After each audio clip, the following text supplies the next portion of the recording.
They tried to silence him. They erased his name. But he rebuilt from nothing.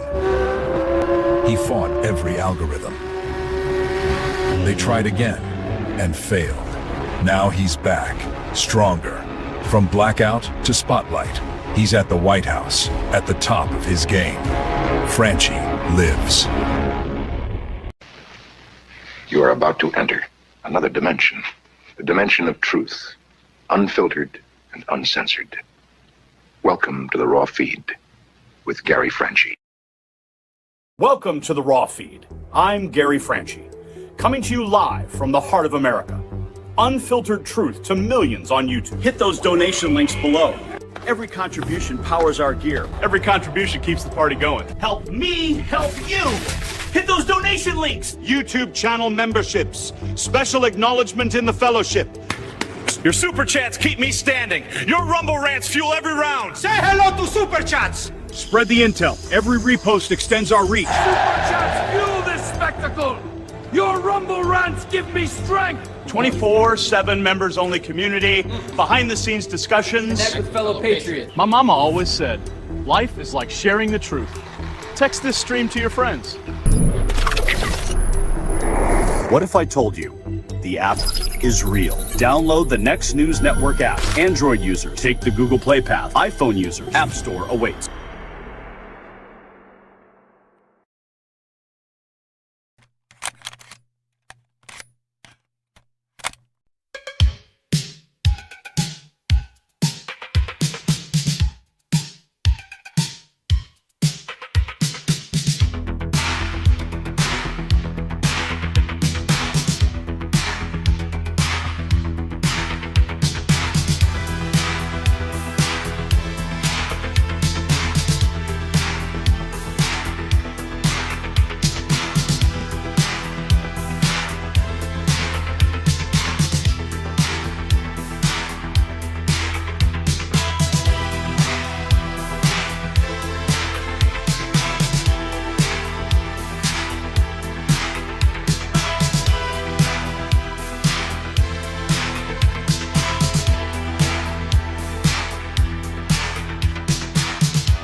What's up, everybody? Welcome to the Raw Feed. Gary Franchi here, and I am just putting some social media posts out right now, checking up on the latest that we have from the Oval Office. Oh, yes, we got some fresh stuff coming in right now. And I'm also going to be sending the X post that we just made to some folks to share it out to their feeds, and I hope you'll do the same right now. In fact, I'm going to go ahead and copy this link. I'm going to open up my app.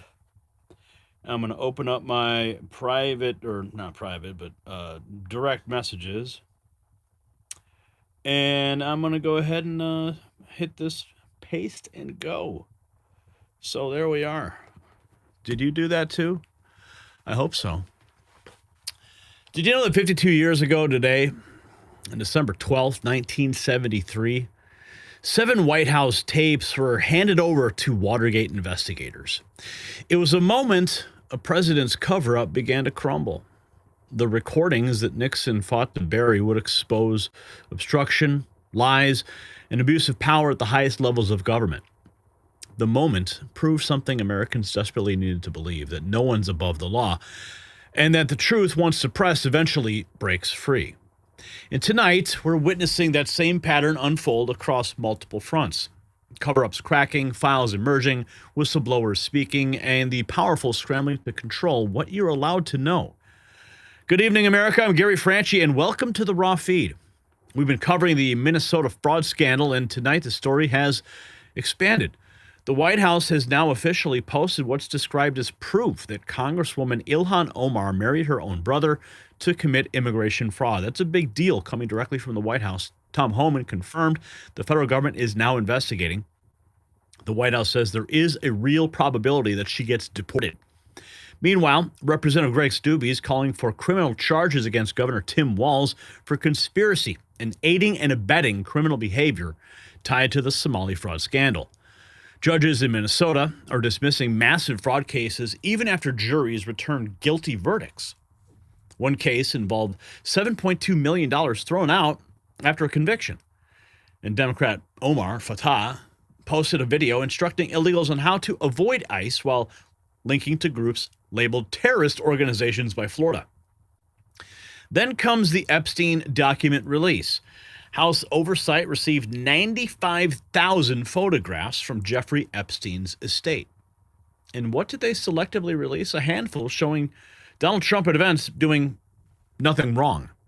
Even CNN admitted on air there's no evidence of misconduct in the photos, but that did not stop them from running the images in a loop. Meanwhile, signed photographs of Bill Clinton with Epstein and Ghislaine Maxwell are being ignored by MSNBC. Obama's former White House counsel, Kathy Rumler, had over 100 emails and more than 50 meetings with Epstein spanning years after his crimes were well known. Epstein called her his great defender. And that's the real story they don't want you asking about.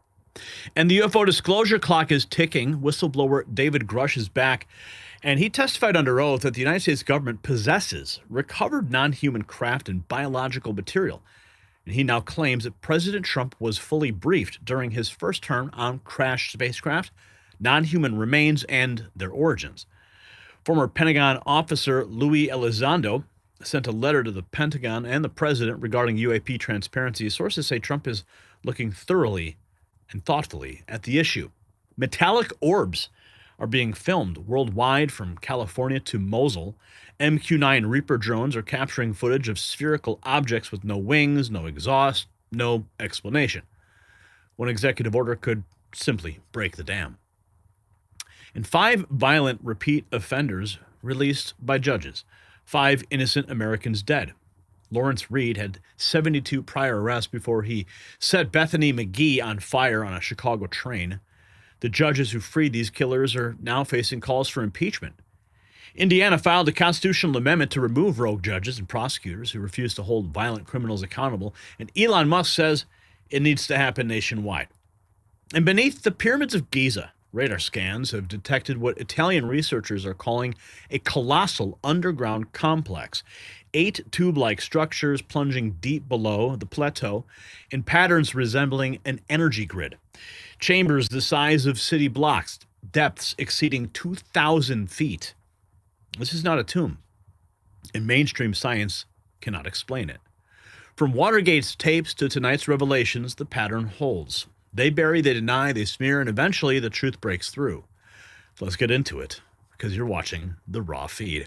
Let's welcome you to the show. Who's here tonight? We got Hot Rod Mike. It's Friday, guys. What's up? Hot Rod Mike and Deborah and Jeremy and Patricia and Exile Knights, Dave Wallenberg, Sam Frederick, Scott Tech, Dave Hammett, Berlinda, Pothead Kitty in the house, Roger Thacker, Tyson. The gang is filing in. It's great to see everybody tonight. Who else is here? Checking in towards the beginning. Morgan, Deborah, Vicky, you guys were the first ones in the chat room today. Exile the Knights of Malta now. Bill's Rules. The Knights of Malta. Man, I need to get caught up on the Curse of Oak Island, man. I'm way behind in this season. I skipped out on last season because it was just like all they were doing was finding wood. Like, come on, guys. Literally another piece of wood. At least this year looks like it's going to be something possible. Something, maybe, right? Who knows? If you watch that show, then you know what I'm talking about. One of my favorite little little pastimes. If I'm not driving around my DeLorean time machine. But we have Chris Orr here dropping $25 7 minutes ago. Merry Christmas to you too. And you made it just a little bit merrier. Thank you for that. Of course, our goal is now just 1/4 of the way there. $100 tonight on a Friday. I think we can crack that. What do you guys think? I think we can. Let me do one more little bit of housekeeping here, and we'll get started. I'd have to change the featured video on the main channel. Where'd it go? Okay, there it is. Just gonna get that. So if anyone stops by the channel, then the live stream pops up automatically. I think it's actually already playing. I don't know. They keep changing things on YouTube, especially the algorithm. Yeah, that's a real pain in the ass.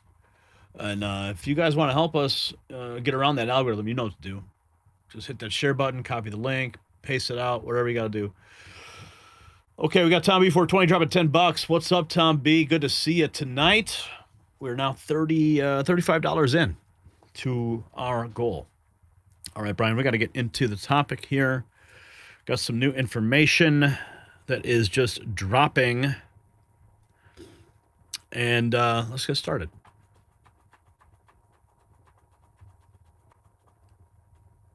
Brian, if you could mute yourself, I can hear you. I can hear you farting.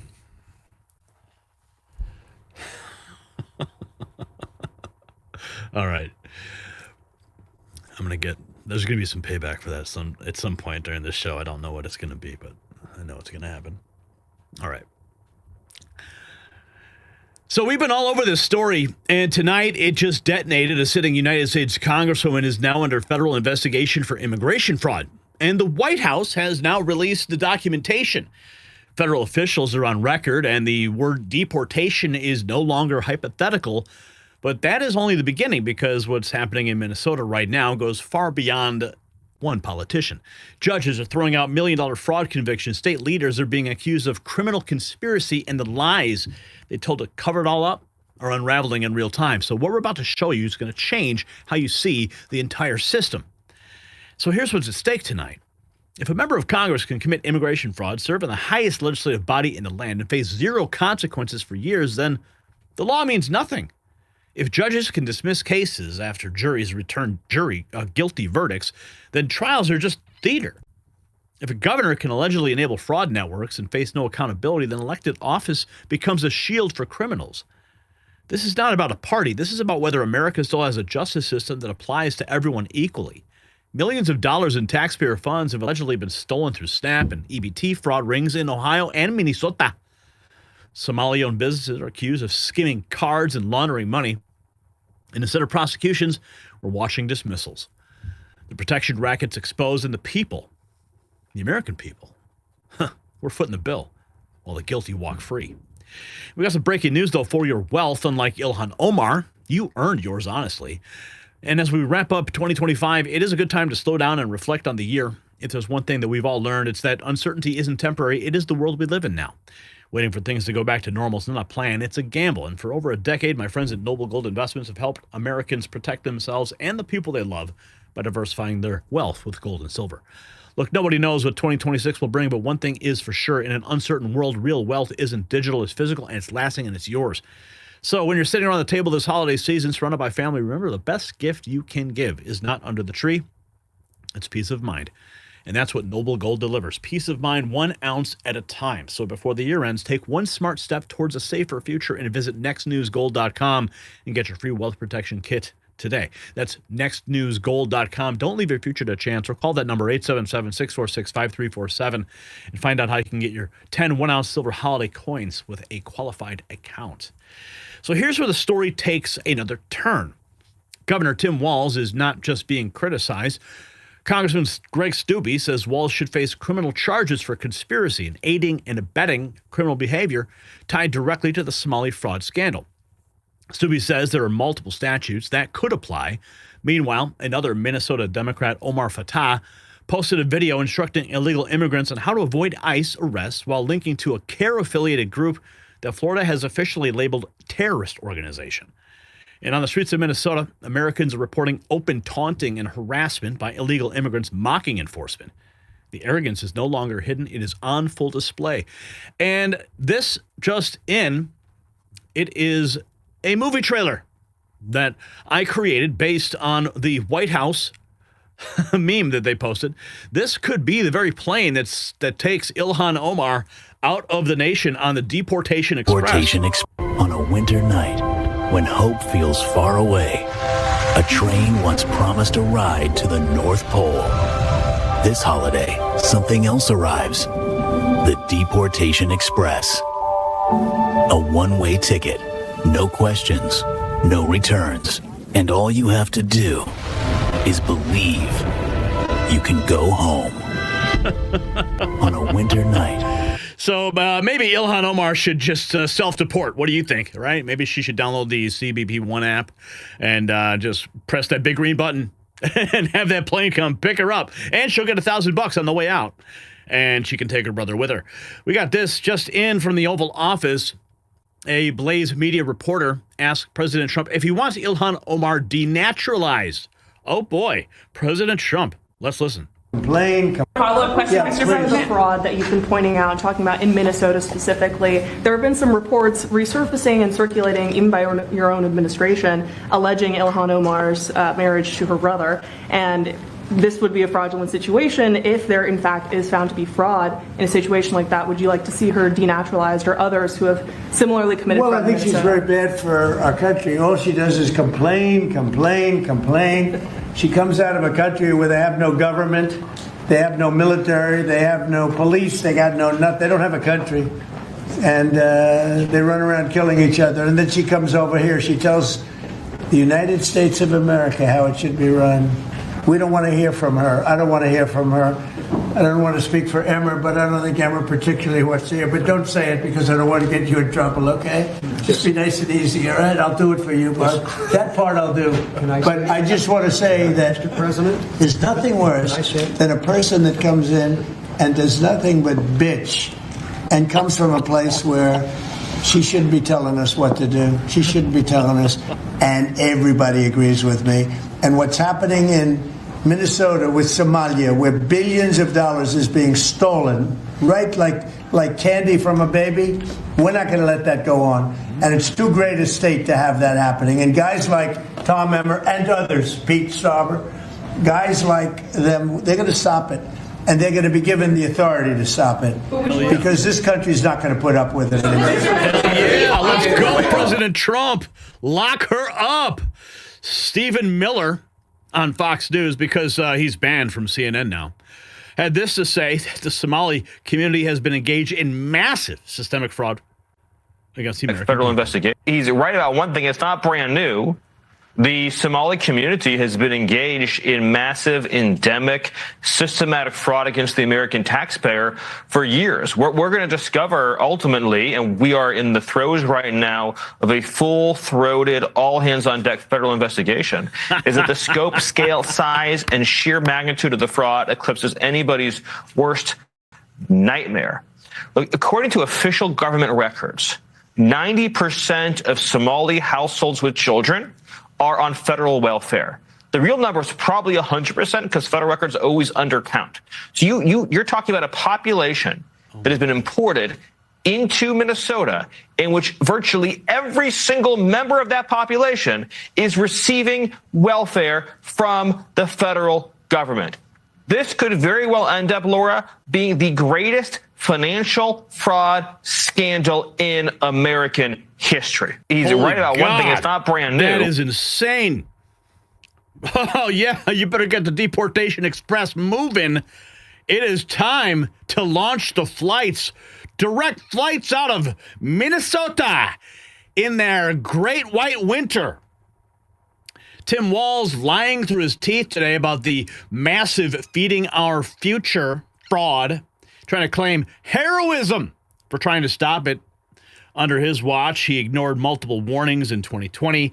$250 million got stolen by Somali fraud rings. Whistleblowers were retaliated against. Evidence was destroyed. Stolen money was allegedly sent to Al-Shabaab, a foreign terror group.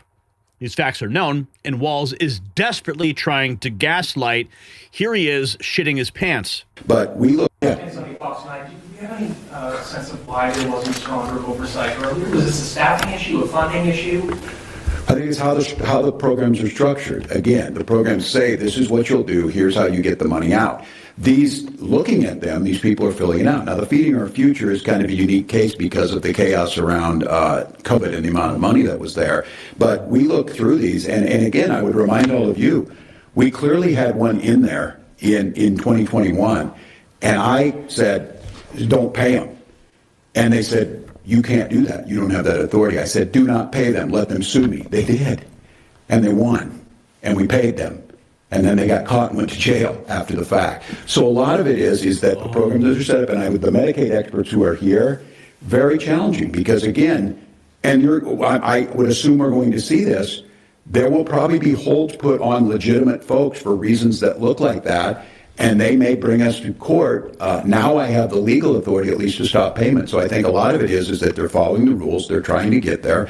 It's this change again. We're going to have to be more skeptical about it. You see it, and Drew, I don't want to speak to what the number was. The bulk of all of this in terms of the money is coming out basically out of the Medicaid program. Is that correct? Yeah. The bulk of the money is coming out of if I'm correct, go right to jail. 13 of the 20 members of the 1980 Miracle on Ice team were Minnesotans.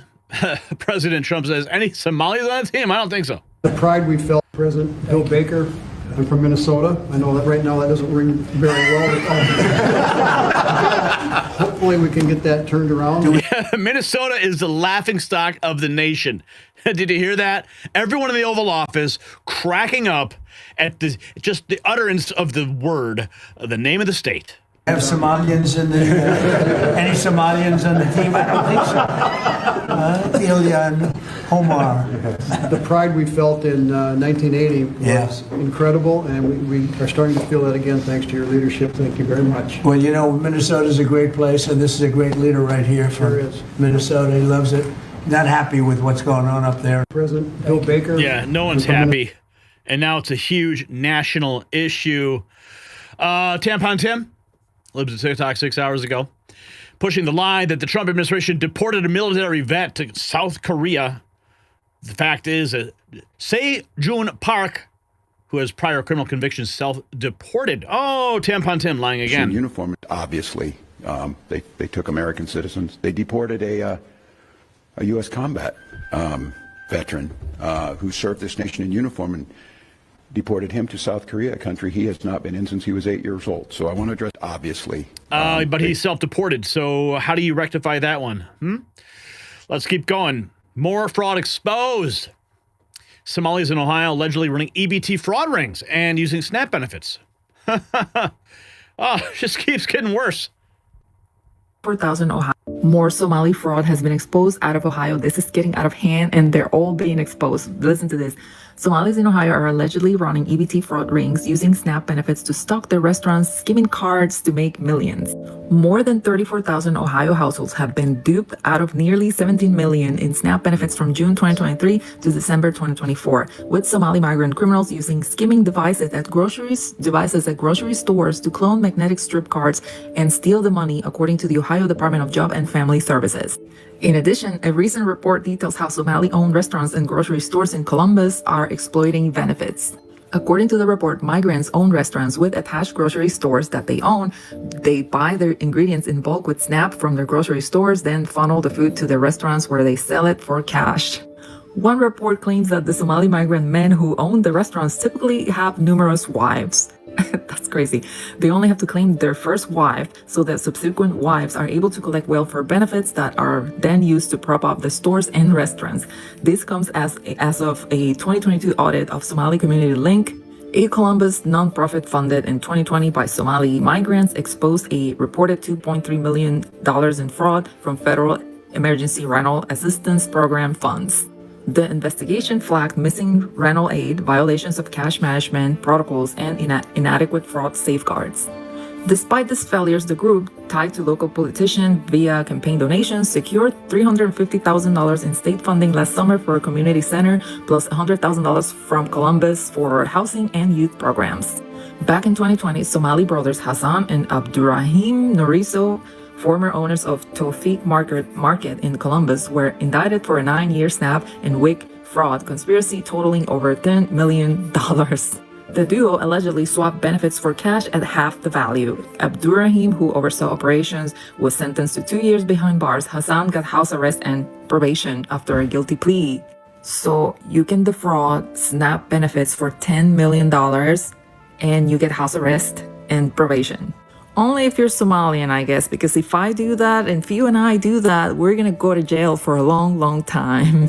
More Somali fraud has been exposed out of Ohio. This is getting out of hand. It just keeps getting bigger and bigger and bigger. First it's welfare, now it's SNAP, it's EBT now. Minnesota judges, this is even crazier. Minnesota judges dismissing fraud cases against the Somali immigrants. Judge dismissed a $7.2 million fraud case after he was found guilty by a jury. Another judge dismissed charges against the same defendant's wife before it could even reach trial. A third judge, Hillary Lindell Caligulari, dismissed charges against another co-defendant. In that, the Minnesota judge who tossed out a jury's guilty verdict in a fraud case is not the only judge in Hennepin County who had problems with the state's case. I broke this story that went national a couple weeks ago. Judge Sarah West acquitted Abdi Fattah Youssef 3 months after a jury found him guilty in a $7.2 million home health care fraud scheme. Since then, I've found that another judge, Amber Brennan, dismissed charges against Youssef's wife before it reached trial, and a third judge, Hillary Caligulari, dismissed charges against another co-defendant. In that case, Caligulari said the state had very little evidence. Judge West's ruling relies on a review standard for cases that rely heavily on circumstantial evidence with wording that is unique to Minnesota. It says that the evidence has to be inconsistent with any other reasonable hypothesis. I'm following a state Supreme Court decision expected to come back soon that could completely rewrite all of that. It's the conviction of Nick Firkus for the 2010 murder of his wife Heidi. Whether his conviction is overturned or affirmed, the court opinion will have a huge impact on many cases in the state. I'm Lue Elizondo. Follow for more news. What's up, Lou? Thank you for your reporting. Tim Pool reporting. I think any reasonable person can conclude Ilhan Omar married her brother based on the reporting we're seeing. Before we get to that, let's just jump right down to the documents that come right out of the White House today. This is huge stuff. Here it is. Holy crap, Eric Daugherty writes. The White House just posted proof Ilhan Omar married her brother. Tom Homan said the federal government's investigating. She must be deported and she committed immigration fraud. Their story proves beyond a reasonable doubt that Omar married her brother for some fraudulent purpose, the Free Beacon. Okay, so here we have the marriage license application. You can see it here on the record. Oh boy, these are the documents that the White House has posted officially. Ilhan Omar marriage fraud exposure. Ilhan Omar, also known as Ilhan Abdullani Omar or Ilhan whatever, has been quoted in the media, by the media, as being married to Ahmed Hirsi from 2011 to now. She's only ever mentioned him as her husband. And there's more. Let's see what else they posted here. Let me get a better shot for you guys here. Let's just try it this way. Okay. Ilhan Omar, spouse Ahmed Nur Saeed Elmi. Marriage in Hennepin County, Minnesota. What's even more shocking is that Ahmed Nur Saeed Elmi is actually her brother. He's a British citizen, arrived in the United States in 2008. As soon as Ilhan Omar married him, he started university at her alma mater in North Dakota State, where he graduated in 2012. Shortly thereafter, he moved to Minnesota, where he was living in a public housing complex and was later evicted. He then returned to the United Kingdom, where he now lives. So he comes here and gets free citizenship, and he goes back. Lovely. So the White House posting the receipts for the world to see.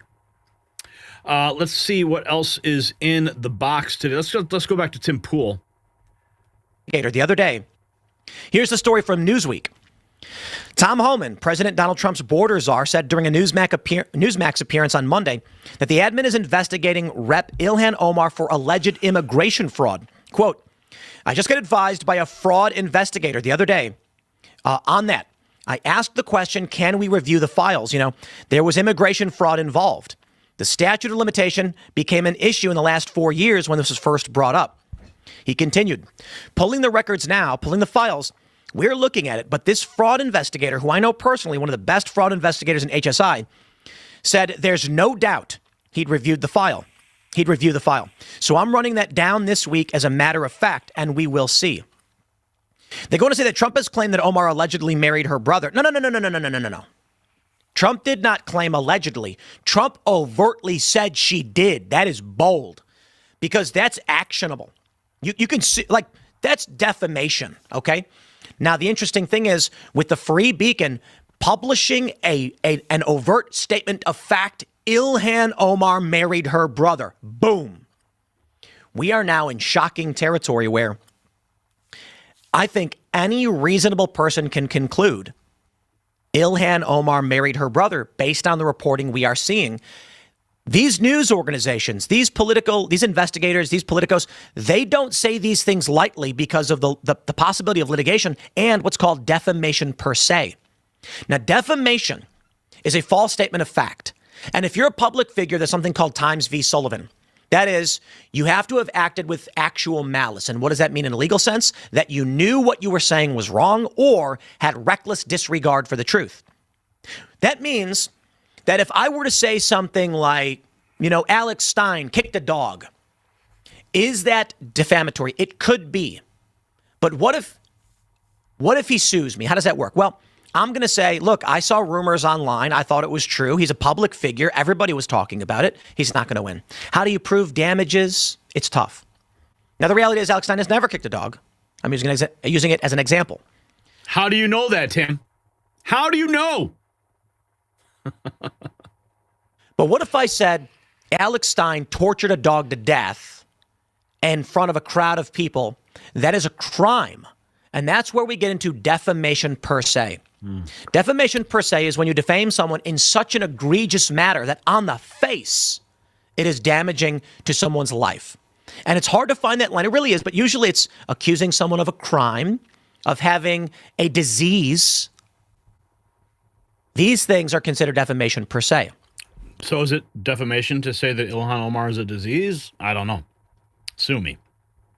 Okay, so we've got this. Greg Steube says Tim Walz should face criminal charges of conspiracy,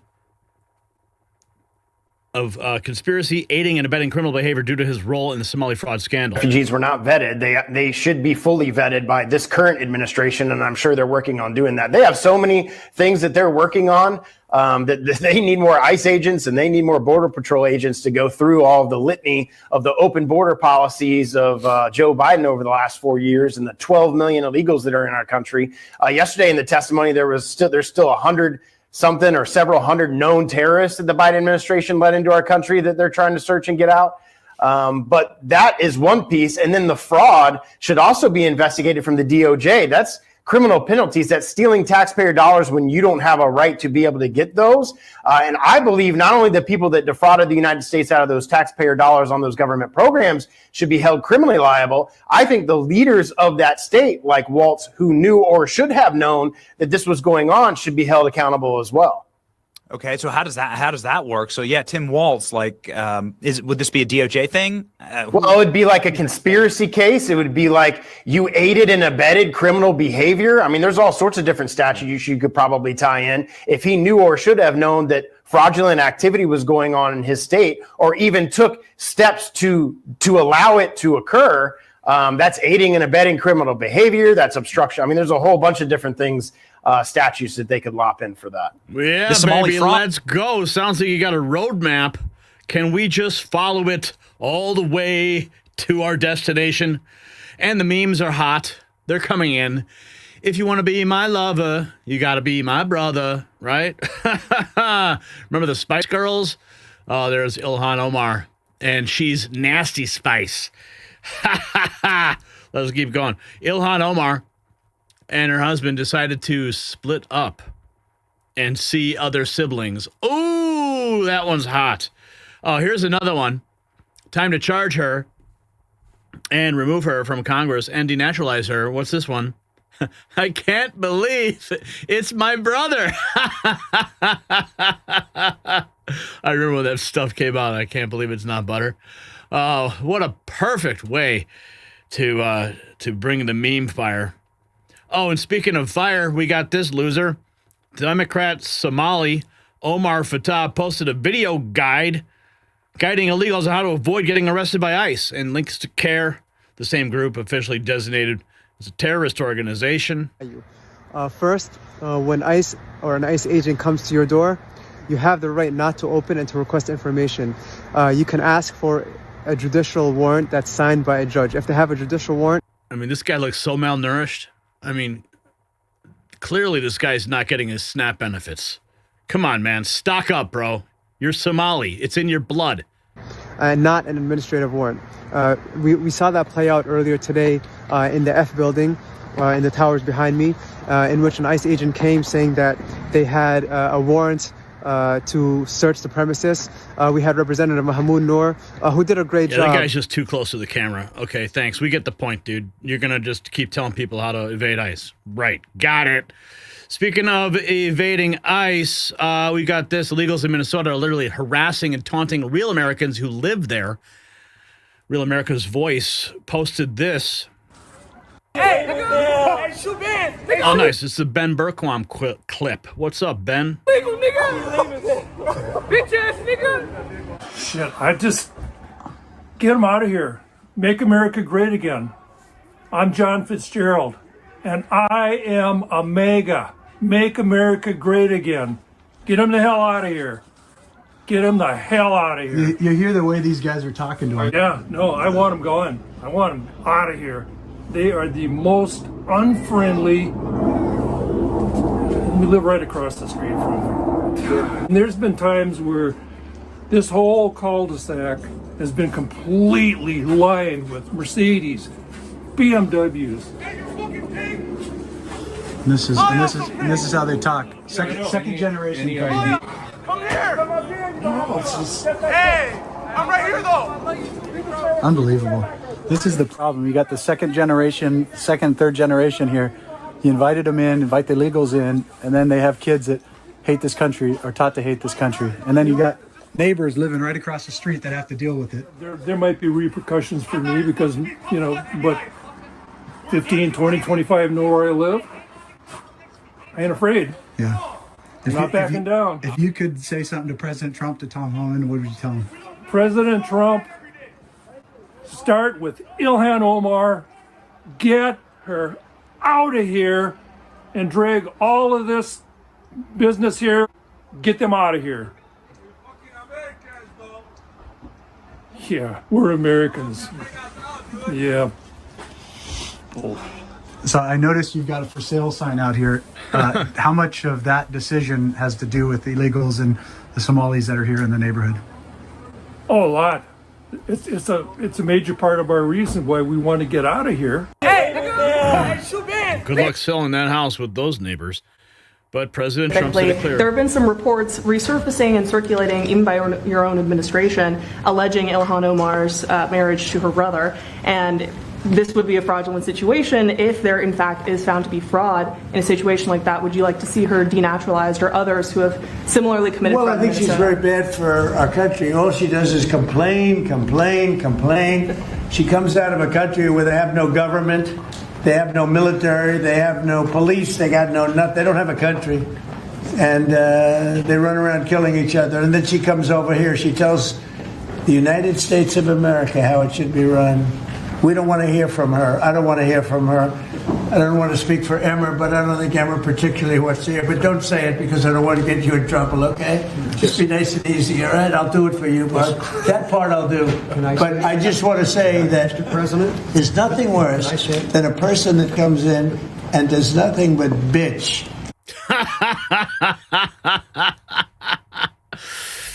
So the White House has posted what's described as proof that Ilhan Omar married her brother.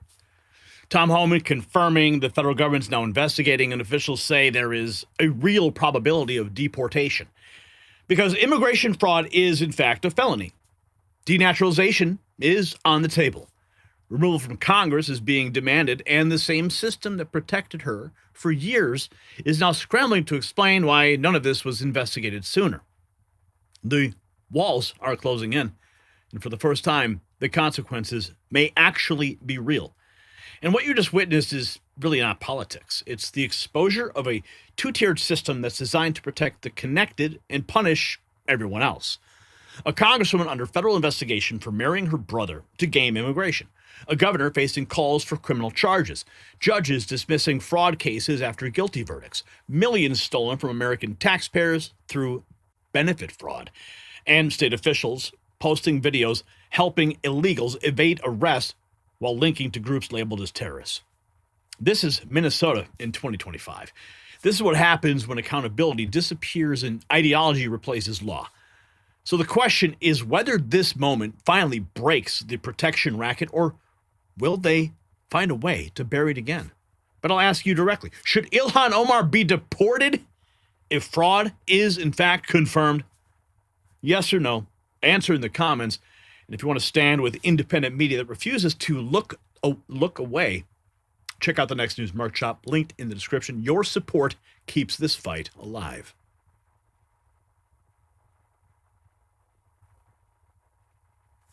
All right, check it out. We got a couple super chats coming in from Do You #Squeeze.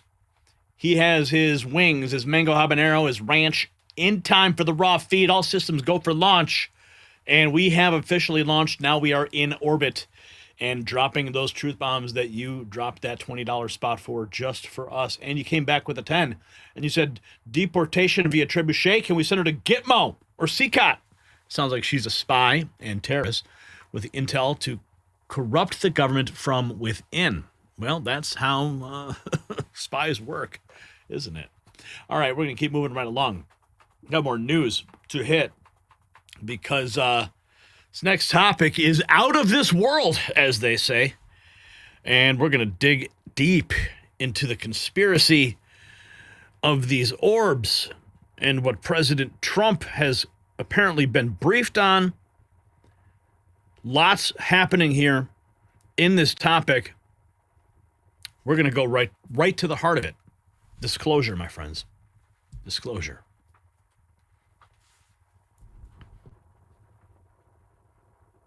Disclosure. That's right. What if the biggest secret in human history is about to be confirmed by the President of the United States? Well, tonight, whistleblowers are on record.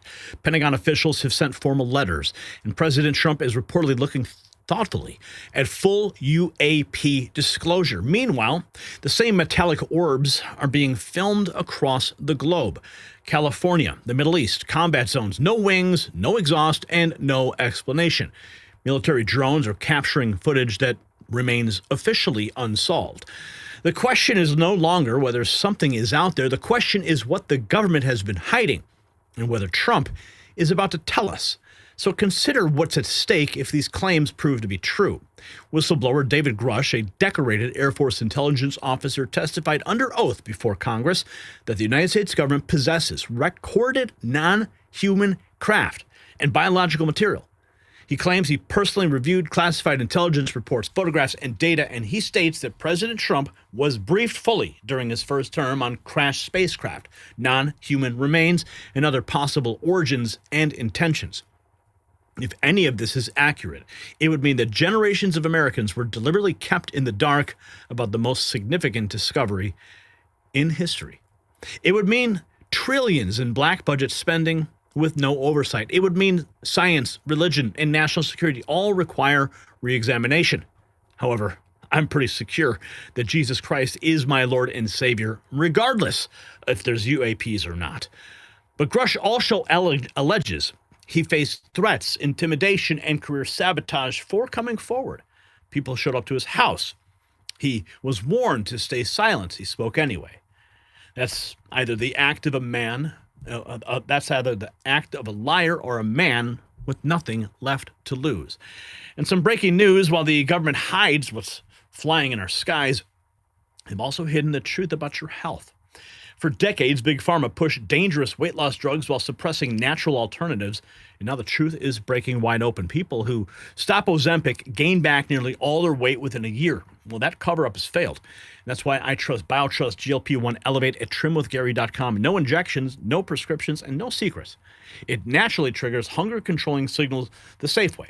Full disclosure, real results. Right now, get 40% off at trimwithgary.com, plus a 60-day guarantee. For every order, BioTrust donates a meal to NoKidHungry.org. When institutions lie, independent truth matters. Visit trimwithgary.com. So here's where it gets even more interesting. The former Pentagon official, Lue Elizondo, has sent a formal letter to President Trump regarding UAP transparency. Sources say the president is looking thoughtfully at the issue, and researchers are debating whether recent official disclosures represent genuine transparency or a carefully managed release designed to control the narrative. And the sightings keep coming. In California, a bright metallic orb was filmed moving through cloud cover. In the Middle East, MQ-9 Reaper drones captured footage of the same spherical objects. The Mosul orb video, filmed by U.S. reconnaissance aircraft over a combat zone, remains officially unexplained. And according to official data, the orb shape is now the most commonly reported UAP worldwide. Same object, same behavior, multiple military platforms, but still no answers. Let's go to President Trump now. Here he is. This was posted just a couple days ago. UFO shockwave. Fox News. David Grusch dropping explosive allegations. Explosive allegations. Claiming President Trump was fully briefed on recovered non-human craft biologics and evidence of non-human intelligence. Listen. I speak to people about it. I've had actually meetings on it. People that are very smart and very solid have said they believe there is something out there. And, it makes sense that there could be. I've never been convinced, even despite that. I just, for some reason, it's not my thing. So you think, one, he knows, and two, he's open to transparency on UAPs? He certainly is very well informed on this issue. Leave it at that. I don't want to get ahead of what the president might want to reveal personally. There's been a role to cover this up, you're saying, through administrations. And there have been people who have been threatened and told not to testify? I was physically threatened even before I sent in my Intelligence Community Inspector General report under the previous administration.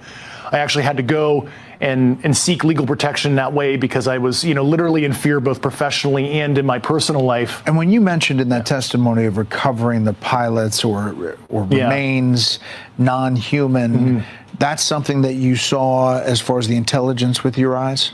Yes.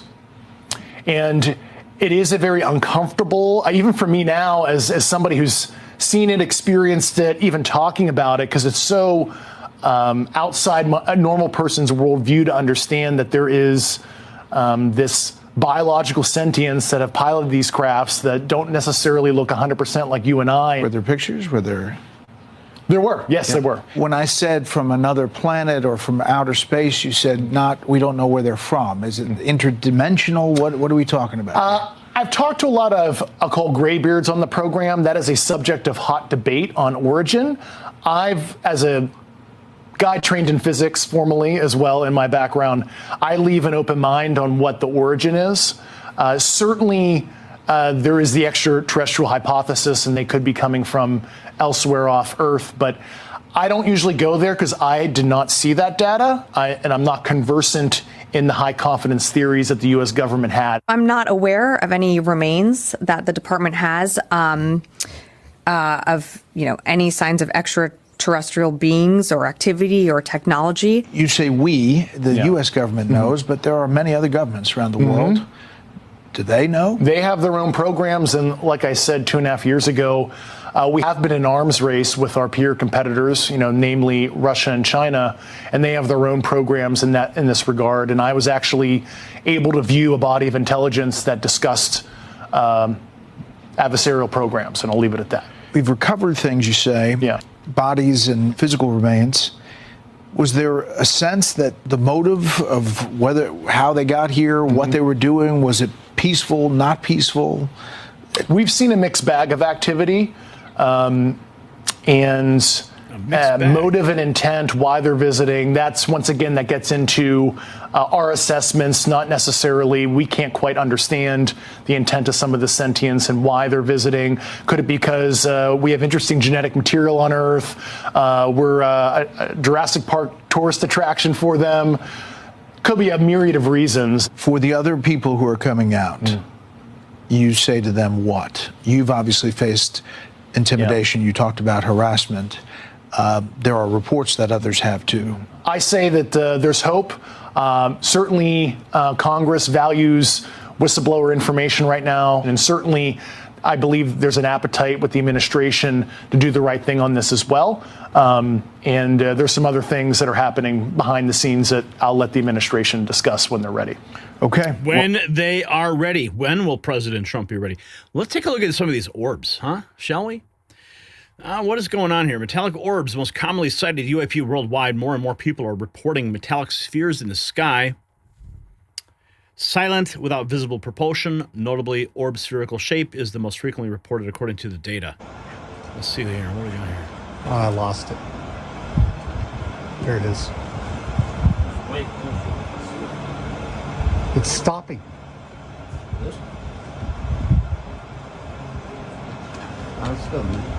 You got to zoom on that camera, boy.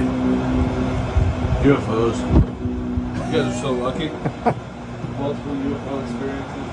It's a drone, dude. I'm telling you, it's turning. It's a drone. It's a quadcopter. It's up high. I mean, that's my impression. Oh, wait a minute. Look at that. Actually, holy cow. Oh, wow. You could definitely see. That's a different shot right there. Whoa. Whoa, you see that at the edge of your screen there? I'm going to punch that in. You see that? What is that? That is no drone. That is no drone.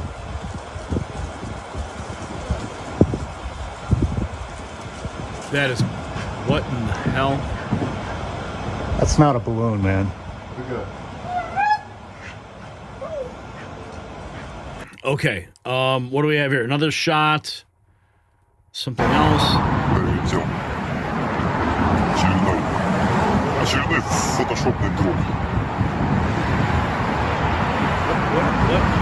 What is it? Go back.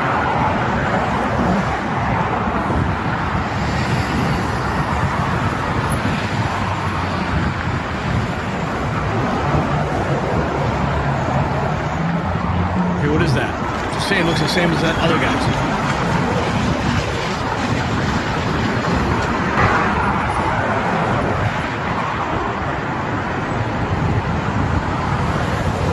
Goes on for a whole 20 seconds.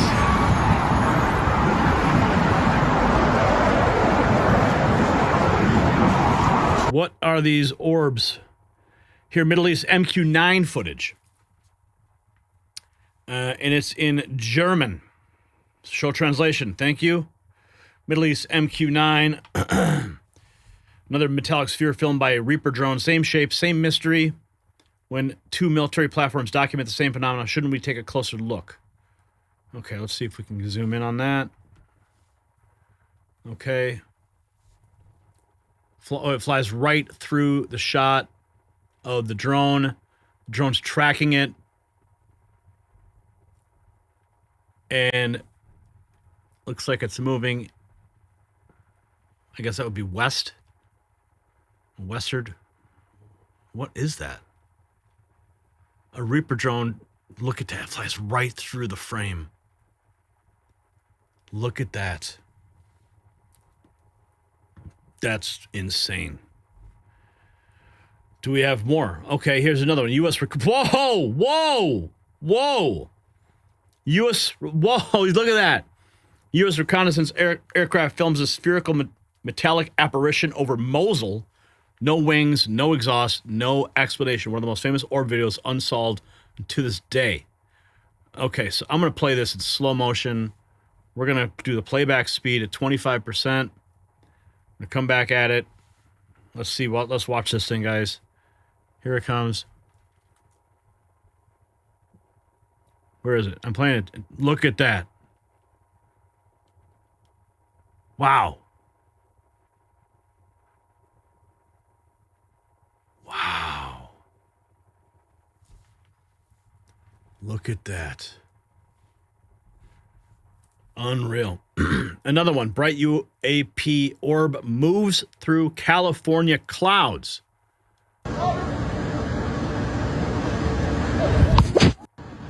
Look!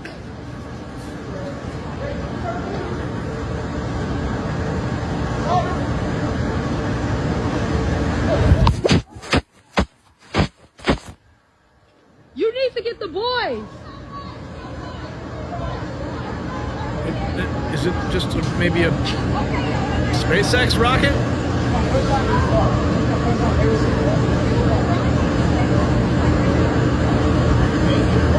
Do they take off in overcast conditions at night like this? I don't know.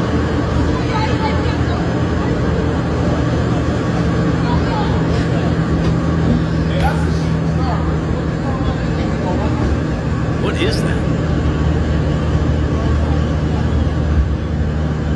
Yeah, we better call Scully and Mulder.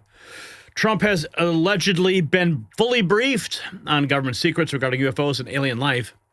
Retired U.S. Air Force Major David Grusch, a whistleblower and advisor for the Congressional UAP Task Force, stated in a recent interview that Trump received reports on crashed spacecraft, non-human remains, their origins and intention, claimed the U.S. military recovered UFOs and alien bodies. Trump was briefed during the first term. Okay, this is interesting. Missouri Congressman Eric Burleson confirmed briefings on species like the Nordics, human-like with fair skin and blonde hair, slightly more advanced, and the Greys, shorter, gray-skinned, far more advanced with mind control technology. So we have the Nordics and the Greys, the two alien species. Better call the better download that app, the CBP-1 app.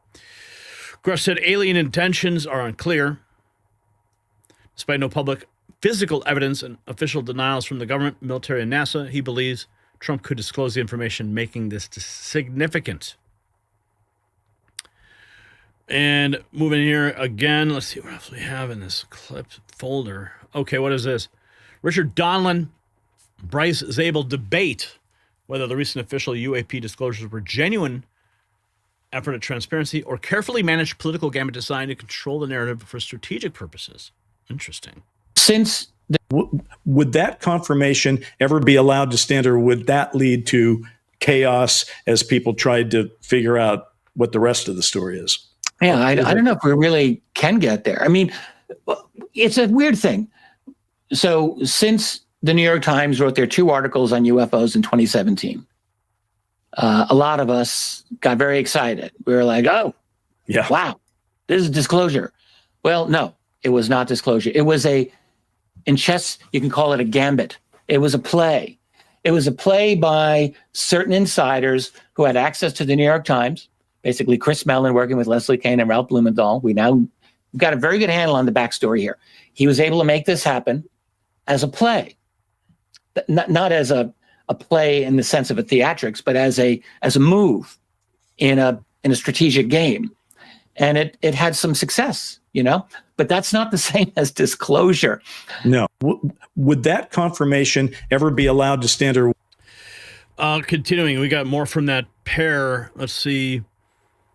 They pay homage to early UFO disclosure advocate, former Pentagon official. Here we go. Let's go here. Lue Elizondo sent a letter to POTUS. Disclosure. Do you think the Trump administration, Donald Trump, is thinking about disclosure? Well, I hear what you hear and everybody else, that he's contemplating it, that he's been told about it. But I also want to be realistic here. Yes, there's a tremendous opportunity here for our president to be the first sitting president to say, yes, this is real and this is a problem. But there's also a tremendous amount of risk.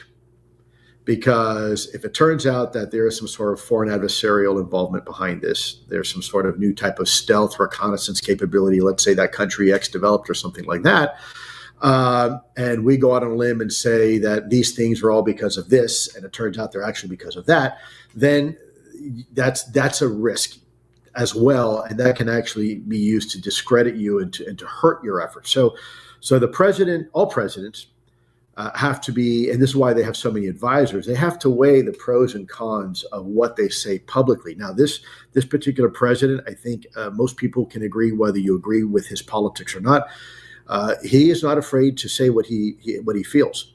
And so from that perspective, I think it's very refreshing. I think all presidents should say how they feel. The question is, what does he actually feel about this topic? Sometimes when he's been asked in the past, he has said, I personally don't believe it. I don't think there's much to see there. And other times he's turned around and said, actually, you know what? I've received some briefings. Pretty interesting. We should take it seriously. But again, that's a question you would need to ask to the president himself. I certainly would not want to be in any type of position to presume what our president, Donald Trump, knows about this topic. So what do you know about this topic? All I can say is that we are getting closer This Community to Inspector General report under the previous administration. Every single day. And we're going to keep tracking it. But here's the bottom line. If Grusch's claims are accurate, one executive order could trigger the most significant disclosure in human history. Trump has already stated publicly he intends to declassify UFO-related files. He's allegedly been briefed on recovered craft, biological material, and non-human intelligence. And the whistleblowers are no longer anonymous. They are now testifying under oath and risking everything. And those orbs, they keep appearing on military sensors worldwide. Something is happening. And for the first time, a sitting president may have both the knowledge and the willingness to tell the American people the truth. So the story is not really about believing in little green men. It's about government secrecy. It's about accountability and the public's right to know what is being done in their name and with their money. A decorated intelligence officer testifying under oath that non-human craft and remains are in U.S. possession. He says he faced threats for speaking. Former Pentagon officials are formally urging the president to act. Metallic orbs are being filmed by military assets across the globe with no official explanation, and President Trump is reportedly considering disclosure. If these claims are false, the American people deserve to know. If they're true, the American people deserve to know even more. Either way, secrecy is no longer acceptable. So here's my question for the comment section. Do you believe the government has been hiding evidence of non-human intelligence? Yes or no? Sound off in the comments below. And check out the Next News merch shop, link below, to support independent coverage of the stories the mainstream media refuses to touch.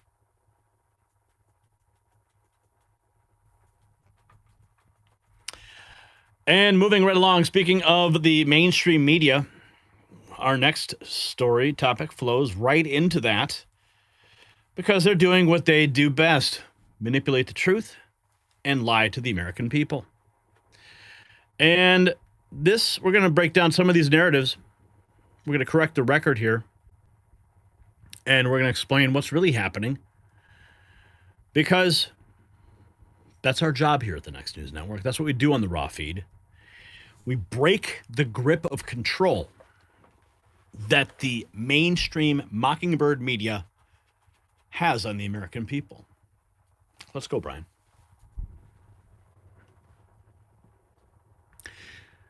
$95,000 photographs. That's how many images House Oversight received from Jeffrey Epstein's estate. 95,000. And out of that massive archive, how many were released to the public? How many were promoted? Well, a handful. A carefully selected handful. Showing Donald Trump at public events doing nothing wrong. Even CNN admitted on air there is no evidence of misconduct. So why the selective release, and why now? And why is nobody asking about the other 94,000 pictures? Well, tonight we expose who the media is really protecting, the strategy behind the so-called fairness, and why the Epstein files are being weaponized instead of investigated. And here's what's at stake. If the Epstein archive is being selectively released for political purposes rather than justice, then survivors are being used as pawns. The entire premise of releasing these files was accountability, but accountability requires what? Transparency. Instead, we're watching a coordinated media operation. Photos of Trump at public events getting looped endlessly while documented relationships between Epstein and powerful Democrats, Clintons, get buried. Obama's former White House counsel, Kathy Roemmler, exchanged over 100 emails with Epstein. She had more than 50 meetings with him over the years. Epstein reportedly called her his great defender. And then we have the signed photographs of Bill Clinton with Epstein and Maxwell. Those exist. And reports allege that Clinton pressured Vanity Fair to suppress Epstein coverage. Big difference there. Hakeem Jeffries reportedly solicited money from Epstein in 2013. We've covered that. This is long after his crimes were known. Where were those headlines? Where was that coverage? You see, the media is not pursuing justice because they are running interference. And some breaking news for anyone who sees through the lies, you want to protect their family when institutions fail. The Epstein case proves that powerful people get protection while everyday Americans get abandoned. That's why emergency preparedness matters more than ever. In My Patriot Supply, they just launched their Buy One Gift Two special Christmas offer. When you buy one emergency kit, you get 2 more absolutely free. So grab a 4-week supply for yourself, and they include 2 one-week kits for free. You can give away as a gift. Perfect gifts for anyone who understands the elites are not coming to save us. This offer is only available this Christmas season at preparewithgary.com. Do not wait for the next crisis. Visit preparewithgary.com and take control of your family's future today. Now, let me explain the strategy that they're using. The release of the photo showing both Trump and Clinton looks like fairness on the surface. Democrats can say they're exposing everyone, but the framing is deceptive. Clinton's ties to Epstein are decades old. His reputation as a sleaze is already baked in. Voters processed it and moved on. You see, Trump's the real target, and by pairing Trump with Clinton, they appear even-handed to moderates. They reignite suspicion around Trump even when the evidence shows nothing. They exploit moral equivalence, hoping voters lump Trump into the same category despite vastly different facts. Clinton is the cost of doing business. Trump is the objective. Now check this out. Representative Suhas Sobrahim, Virginia's 10th congressional district, says we've only gone through about one-fourth of the 95,000 Epstein file images and documents. Trump keeps coming up. Trump keeps coming up. Well, let's think about that for a second. Huge celebrity, massively influential, television shows, prestigious properties, in the same social circles as Epstein. Yeah, I could imagine his name would come up. But it's how they frame this. About Jeffrey Epstein are the clear questions that the American people have a right to get an answer to, and from whom?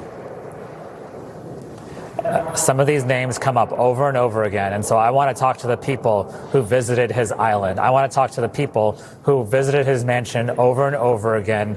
And I certainly want to talk to anyone who has information about the inner workings of Epstein's crimes and his criminal ring. And so we have, Ghislaine Maxwell is a serial liar. She's not told us the truth. She's not a reliable witness. But we want to talk to some of these other folks like Andrew. I want the Clintons to come forward. I want everyone to come forward who has information about Jeffrey Epstein. And so that's why we've agreed to subpoena. Okay, so what you just saw there, that was a picture of Steve Bannon and Epstein. Now, it's no secret. We know Steve Bannon was hired by Epstein to, I guess, produce an interview, give him media advice. I think, 17 or 70 hours worth of video is recorded. It still hasn't been released. I mean, that's still a big question. Come on, Steve. Release the files, Steve.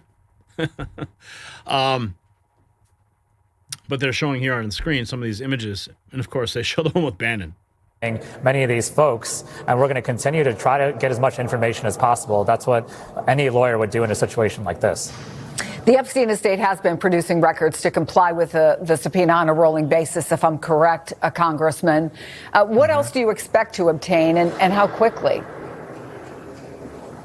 So we've actually continued to push the banks and the financial institutions to release the files that they have on Jeffrey Epstein. The victims told us that these financial documents tell a story of his crimes. His business dealings were intertwined with his crimes and his personal life. And so we have to make sure that we have those. I think they are going to be very, very important to our investigation. There's another picture. Epstein, another picture they're showing here on this Democrat video. News hit. News. Bannon and Epstein hanging out in Epstein's office.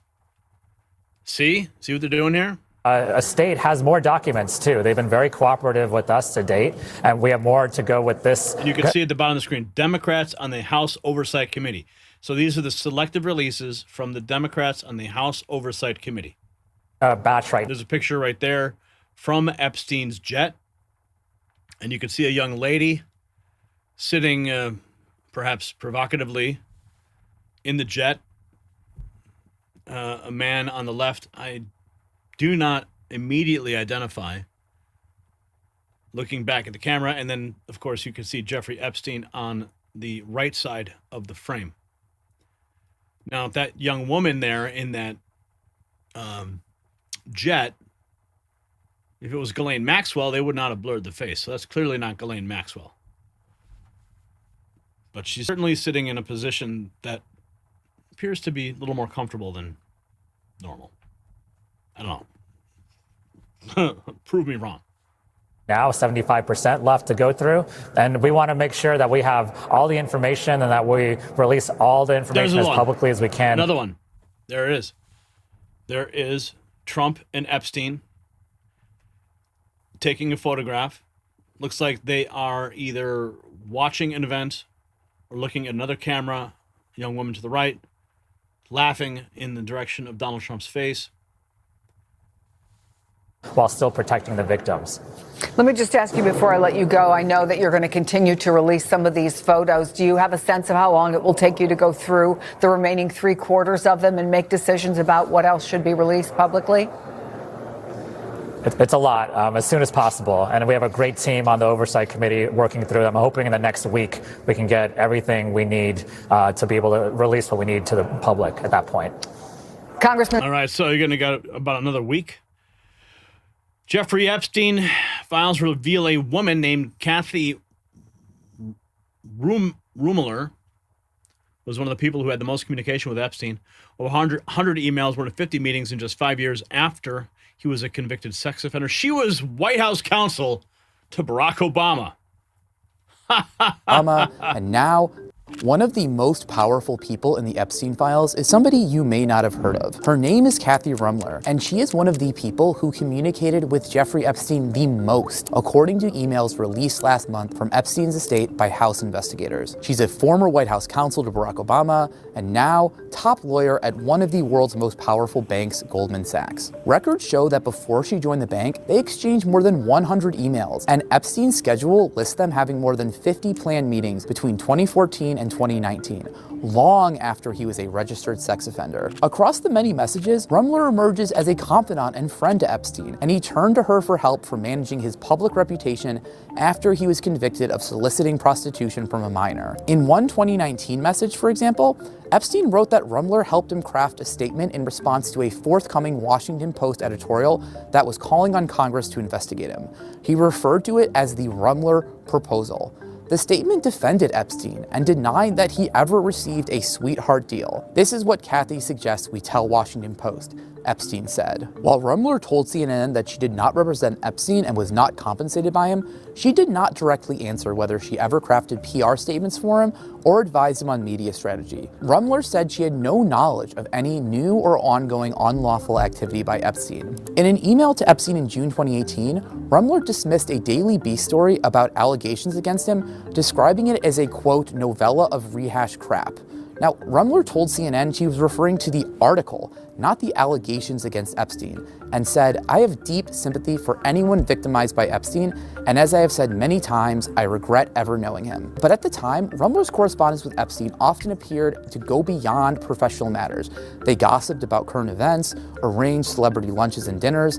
Epstein even appears to have coordinated some of her personal beauty appointments. In her statement to CNN, Rumler referred to Epstein as a business referral source and said she knew him in a, quote, professional capacity when she worked in private practice. Rumler told CNN, "I did not travel with him, go out to dinner with him, or spend time with him one-on-one, except in a professional setting. As has been well established, Epstein's calendars and schedules often do not reflect reality." What's so interesting about Rumler is that unlike other Epstein associates like Larry Summers or Prince Andrew, who have paid a steep price for their association with Epstein, Rumler has managed to fly under the radar. She remains at Goldman Sachs, which so far has chosen to stand by her. One of the most powerful people in the Epstein files is somebody you... Wow.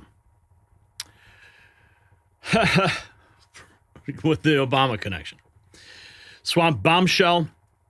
If you remember this, Jeffrey Epstein was live texting Congresswoman Stacey Plaskett during the 2019 Cohen hearing, coaching her on grilling Trump's associate Cohen about Trump's executive assistant Rona. More Epstein file photos have been released. And now girl's face is blurred, except 7 years ago, the BBC aired this program on him. The girl speaking to the camera, people ignoring it completely. It's on YouTube. Trump is in all the photos. Okay. So is this when Donald Trump was hosting all the beauty pageants? Those certainly look like some beautiful women who could certainly be in beauty pageants. So I'm not seeing anything wrong here. And Trump has always been a Playboy type character in his youth with his beauty pageants, his properties and all that. Okay, so we have this from CNN. Emails and events from Epstein-related documents produced by House Oversight show a strong relationship between the deceased trafficker and President Barack Obama's White House counsel, Kathy Rumler, as we just disclosed. And this, about 48 hours ago, we have Tucker Carlson, who says that Jeffrey Epstein was unalived, clearly. All the records of what happened in his body are gone. How can we continue to live in a country where a high-profile inmate can be unalived by someone who's powerful enough to do that? DeVroy Hawk darkens Democrats having a ball over the new photos released of Trump from Epstein's estate. Of course, the pictures are not incriminating, but that won't stop them. Here's the segment that was just aired by CNN, and these are all images that have been released by, again, the House Oversight Democrats. To our senior right now, Democrats on the House Oversight Committee, just releasing brand new photos from the estate of the late convicted sex offender, Jeffrey Epstein. Okay, so there's the Bill Clinton signed image. Jeffrey, Ghislaine, a couple other folks. The committee obtained the images as part of its ongoing investigation. Prince Andrew, Bill Gates. Panel has so far released tens of thousands of documents, emails, and other communications that it received. Oh, that's what's that? Woody Allen. That's Woody Allen there, hanging out. Looks like perhaps on a recording set with Jeffrey Epstein. From the Epstein estate that continue to open new lines of inquiry. Oh, that's the dude from Virgin Atlantic, Virgin Galactic. Oh, the name escapes me now. He's with Jeffrey Epstein. Richard Branson. That's right. I'm not sure who the guy on the left is, though. Let's go live right now to our senior reporter, Annie Grayer, who's working the story for us. What are we learning, first of all, Annie, from these new images, and what are lawmakers saying about all of this? Well, Wolf, there are 19 images released by the Democrats on the House Oversight Committee, and they're still combing through over 95,000. But these photos really give us an inside look into the most powerful men in the world that Jeffrey Epstein was connected with. And 3 of those photos include President Donald Trump. One of them is with the president and 6 women whose faces are blurred out. There's another photo of the president and 1 woman whose face is blurred out, and a third photo of the president, Epstein, and a woman whose face is not blurred. Then there is a photo of what appears to be a box of novelty condoms with President Trump's face on it, with a price tag of $4.50 with the caption saying, "I'm huge." And Trump is not the only one who is featured in these photos. There's also images of Alan Dershowitz, Bill Clinton, Bill Gates, Woody Allen. These are some of the most powerful men in the world that have been known to be connected to Epstein previously, but these photos just provide more context. Dershowitz was his lawyer, for one thing. On their relationship. There's no evidence of sexual misconduct or sexual activity in these photos, and it doesn't appear that any of the women There's the picture with Bannon again. in these photos are under There's the picture with Trump.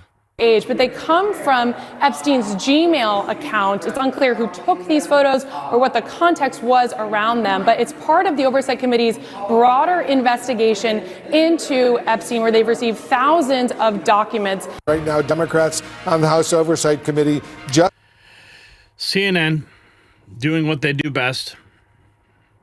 Guilt by association. Andrew Kaczynski writes our report last night on Kathy Rumler, Obama's former White House counsel and chief legal officer at Goldman Sachs, once called Jeffrey who Jeffrey called once my great defender. Across more than 100 emails, 50 meetings since 2014, she emerged as a confidant for Epstein.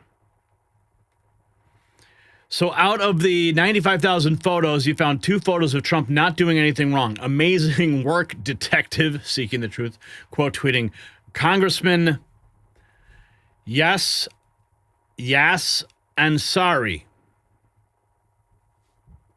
This is the post she made. Vile, disturbing. New photos of Donald Trump that raised even more questions about knowledge of abuses at Epstein's estate. Oversight Dems are demanding the DOJ comply with our subpoena and release the full Epstein files. Stop protecting them. Survivors deserve justice. There you have it. That's the best they could do. President Trump posing for a camera like he's doing nothing wrong, right? Exactly, because he's not doing anything wrong. Photos of famous figures, Bannon, Clinton, Trump from Epstein's estate have been released by the House Oversight Democrats. Bill Clinton allegedly stormed into Vanity Fair office and threatened them not to write about Epstein's trafficking operation. Vanity Fair was taking orders from Bill Clinton and helping to protect him and his friends. Oh, is this the email? Looking at both sides. Let's see here. Upside will give it exposure, build publicity. What does it say? Considering Bill Clinton walked into Vanity Fair and threatened them not to write the trafficking articles about his good friend, J.E., Jeffrey Epstein. Should I be asking, what is this story? What is the story they're writing pertaining to? There it is, the proof. Bill Clinton walking in and demanding Vanity Fair squash a story. The Lolita Express, private airplane, which Jeffrey Epstein, an American businessman, transported members of the global elite. That I'm not sure what's going on there. Face blurred out. MSNBC conveniently doesn't show the newly released signed photo of Bill Clinton and Ghislaine Maxwell. Instead, they recirculate pictures with no context of Trump standing with women and speculate they're minors. Photographs that show. This is how they manipulate talking about the viewers. here, Anna, is 19 images out of a batch of 95,000 that the Epstein estate provided to the House Oversight Committee. These images, as we're going through and reviewing them in real time, include photographs that show, for example, President Donald Trump flanked by multiple women who have had their faces blurred to protect their privacy. We also see a picture signed by former President Bill Clinton with Ghislaine Maxwell, Epstein's co-conspirator, as well as other powerful figures from Woody Allen to Steve Bannon, a close Trump ally who was previously a Wall Street executive. It's just an example of people who we're seeing in this new drop. But again, it is a drop in the bucket in terms of what the committee is currently going through. Now, my understanding, according to my sources that I've been talking to this morning, is that the committee got this new batch of documents this week, again, pursuant to a subpoena from the estate, and they are going through these in real time. What we're lacking here, Anna, is any context on when these photos were taken or what the conversations were around them, because these images stem from photos that were in Epstein's emails or in his computers. Those were things that the subpoena directly asked for. It was specifically asking for all videos and still photographs from the Epstein estate. So for Lisa Rubin, it's a question of going through what that subpoena might encompass. And then for us on the Hill, asking if the committee is going to amend or issue a new subpoena to try to get some of the email content. Blah, blah, blah, blah, blah. You see, Tucker Carlson publicly stated Epstein was clearly unalived. All records of what happened to his body gone, cameras malfunction, evidence vanished, a high-profile inmate with blackmail on the world's most powerful people dies in federal custody and no one's held accountable. Out of 95,000 photographs, the media found a handful of Trump doing nothing illegal and made them the story. Meanwhile, Rumler, Clinton, Jeffries, and the rest, they all get protected. The real question is, what's in the other 94,000 files and who are they shielding? This is not a reckoning. This is clearly a cover-up laundered through the illusion of fairness. You see, the Epstein case was supposed to be about justice for survivors and accountability for predators. Instead, it's become a political weapon disguised as transparency. 95,000 photographs sit in government hands. A tiny fraction gets released, Clinton included, to create the appearance of fairness.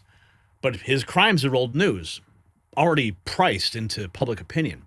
You see, Trump is the target. The media runs images of him at parties doing nothing wrong while burying Rumler's 100 emails. Clinton signed photos and Jeffries soliciting money from a known predator.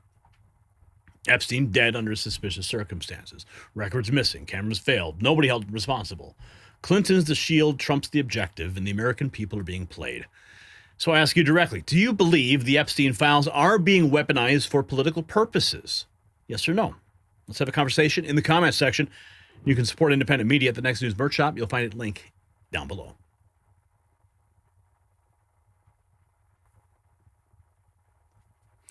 Tom B420 coming in, the 5 spot. Thank you, sir. Thank you for that. Moving right along into our next topic of the evening. I see you guys. Godspeed, Gary, Brian, Tom, everyone there at the N3 headquarters. Appreciate you guys in the chat room, all the moderators, keeping it clean. We got to talk about what's going on next. And then we're going to get to that hidden city. Let's see here.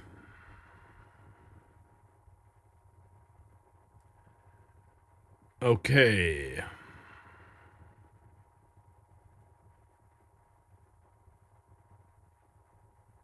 All right.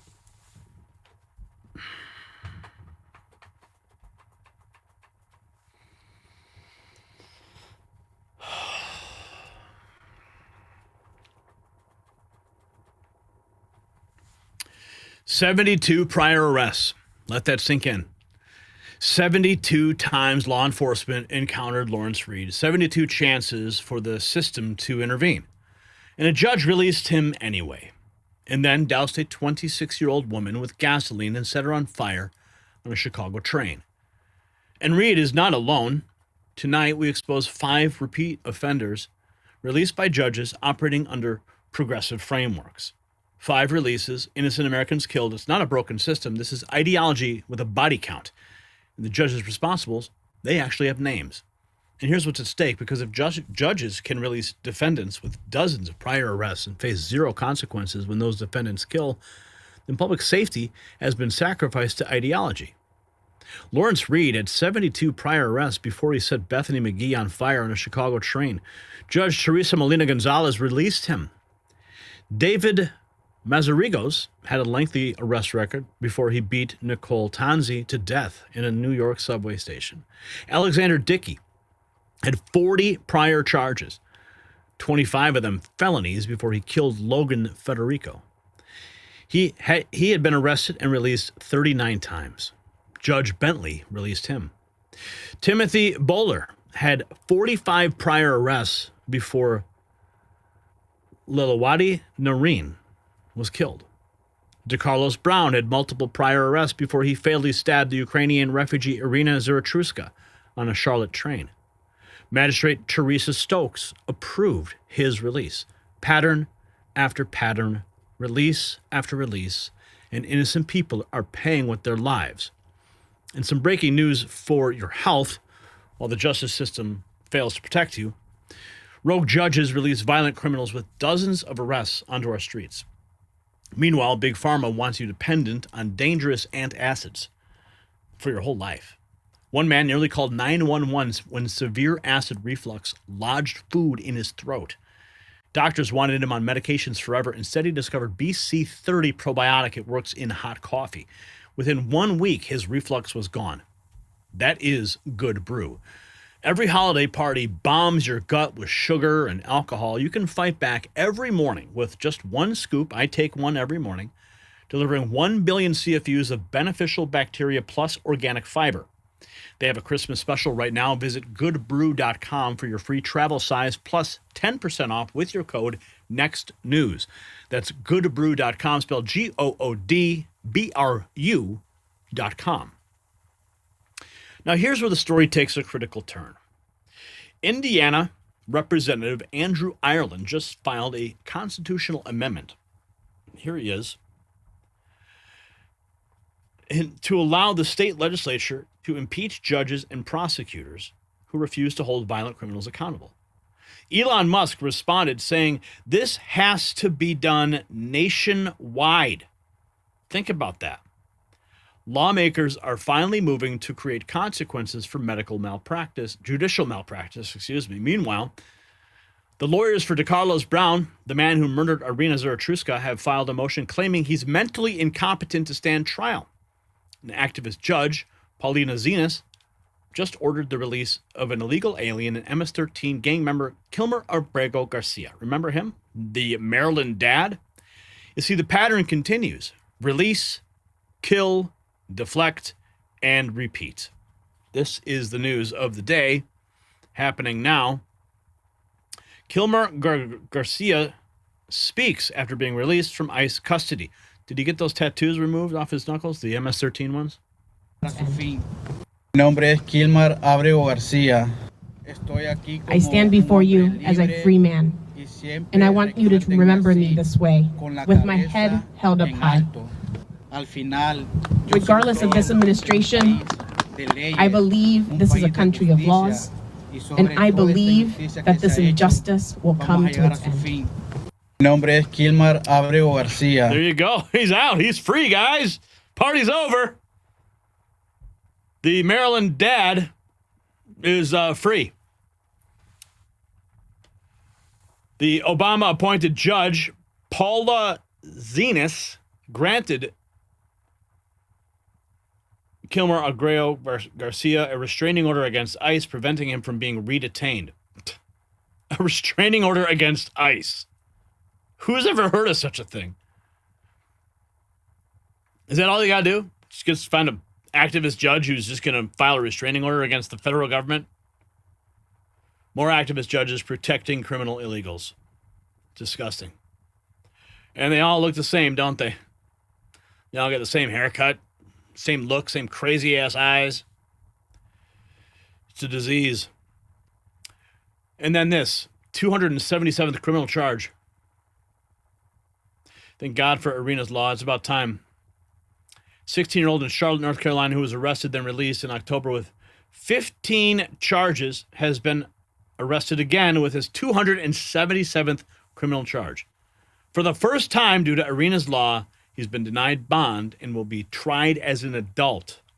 Face new adult 18-year-old suspect will face new adult criminal charges after dozens of car break-ins in North and South Carolina. They accused the teenager of breaking into multiple vehicles in Mooresville in October and leading police on a chase. Officers reportedly found him with several stolen guns and devices used to convert guns into automatic weapons. They arrested the teenager again last month, accusing him in an armed carjacking and shooting into the home of a known gang member. The 16-year-old already faced more than 275 charges in North and South Carolina for vehicle break-ins between April and June. 18-year-old suspect will face 275 charges. Unbelievable. Well, at least he's now being tried as an adult. Third time is the charm, I guess. Here's Elon Musk's response to the move in Indiana to impeach rogue judges and prosecutors. Has to be done nationwide, he said on December 4th. Andrew Ireland filing the constitutional amendment to let Indiana impeach rogue judges and prosecutors who refuse to hold violent criminals accountable. Certainly. Two severely mentally ill homeless men with schizophrenia committed horrific random acts on public transit this year. Lawrence Reed, Chicago, November 2025, set a woman on fire on the CTA Blue Line. DeCarlos Brown Jr., Charlotte, August 2025, fatally stabbed Ukrainian refugee Irina Zaratruska on the Lynx light rail. 72 arrests for Reed, 14 for Brown, both repeatedly cycled through jails and ERs instead of treatment. This isn't just a repeat offender problem, it's a mental health and homelessness crisis we refuse to solve. Well, you could call it that. A mental health crisis, that's only going to feed into this guy's defense and plead insanity, right? This is the beautiful young woman who was murdered, set on fire. Or was she murdered? I don't remember. I don't remember the outcome of that. I know she was severely injured. Forgive me, I don't have the facts here. Again, this is the judge who let this guy walk a number of times. William Kelly, local reporter. It shouldn't matter that Lawrence Reed, who's been charged with terrorism for setting 26-year-old Bethany McGee on fire, looks like Chicago Mayor Brandon Johnson. But Johnson says he opposes incarcerating repeat offenders who look like him. Judge Teresa Molina Gonzalez freed Lawrence Reed despite 72 prior arrests, letting him set the 26-year-old Bethany McGee on fire. He's walking. Diversity and equal opportunity. The first time I came out on the bench and the deputy announced, all rise, the Honorable Judge Teresa Molina, the whole courtroom stood up and I was all excited. He's walking out there. And I saw an Illinois State Trooper. He was African American. He had a sleeve covering his tattoos. And he was standing there and he looked at me and he nodded. And I knew what that meant. And so I looked at him and I nodded back like, that's right, we're doing this. And it felt so good. It felt so good. So to me, a fine of $354, which is our normal no insurance fine, that's a lot of money. And some of the judges that I work with came from money, so $354 is no big deal. But to most of the people that come to my courtroom, it is a big deal. And so I always offer them the opportunity to do community service. Being Latina in the office, people would tell me, don't you feel like you're prosecuting your own people? But it's true. There were a lot of, defendants that look like me. However, I had a chance as a prosecutor to make a difference as to what cases come in. I had a chance as a prosecutor to decide what offers were appropriate. And so I always offer them the opportunity to do community service. So listen, I got nothing against anyone of color sitting on the bench. No problem with that. But when that color clouds your vision and your judgment, that's when it becomes a problem. When you provide leniency based on race or perceived economic status, That's a problem. Because that means that justice is not equal under the law. But yet we have a judge here doing exactly that and even bragging about it on camera. The same judge who let that monster free, who then set that young woman on fire. You see what happens with leniency? With perceived? Whatever. It's frustrating. The Bronx machete maniac, Timothy Bowler, 45 priors, nailed for a hit and run, killed a cancer survivor. Lelawati Nareen left her dying after chemo victory. And he's out, apparently. This guy looks like an animal, wielding a machete, walking around the Bronx. Another picture of him here. Who let him out? Bronx magistrate, judge, name not public in arraignment documents. I wonder why. Granted supervised release post February 25, 2025, machete arrest, despite felony charges under the New York City bail reform laws. Much like we have here in the state of Illinois with the SAFE Act. What do they call it? Safety Act. No bond, no bail. They just let him out. Let him walk free. Alexander Dickey had 40 priors, 25 of them felonies, yet he walked free until Logan Federico was killed. Yeah. Another beautiful young woman cut down in her prime when a man should have been behind bars after 40 prior charges. The Judge Bentley, released him. Alexander Dickey arrested, released 39 times before he murdered 22-year-old Logan Federico. All of his mugshots.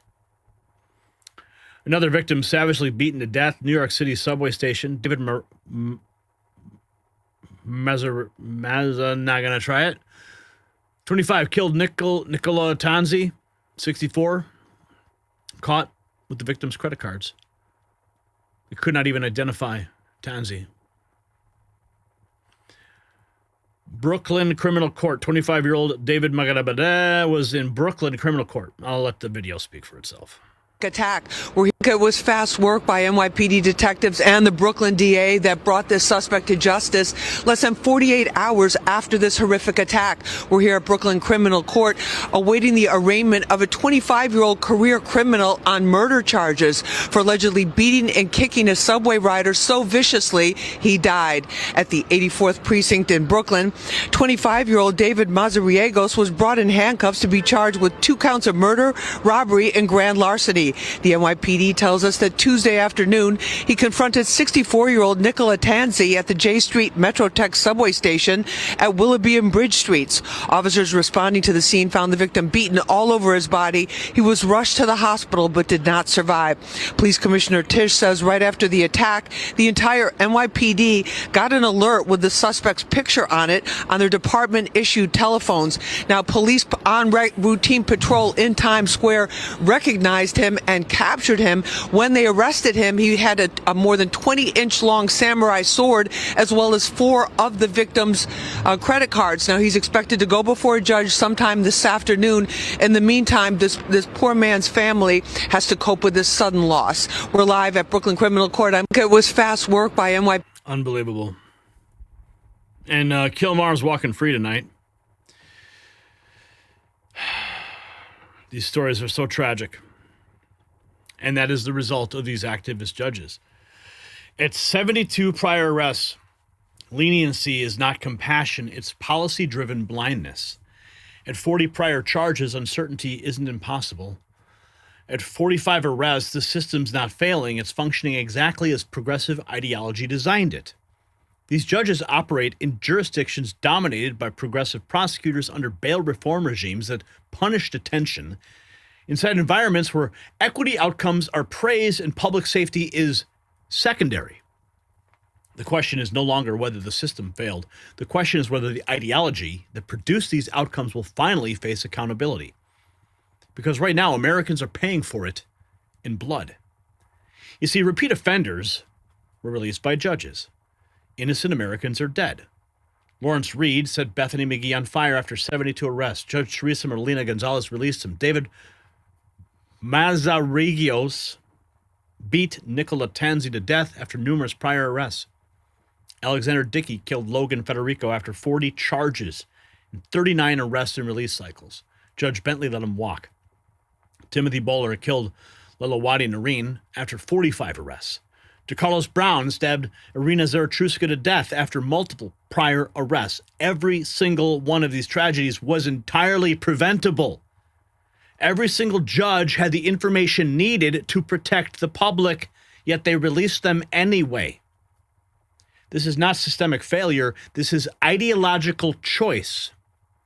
At least Indiana is moving to impeach these rogue judges. Elon Musk says go nationwide with it. Until judges face consequences for prioritizing decarceration over safety, the body count will keep rising. Should judges who release repeat offenders face impeachment when those offenders kill? Yes or no? Answer below. And if you support our work, go to the next news merch shop. It's linked below.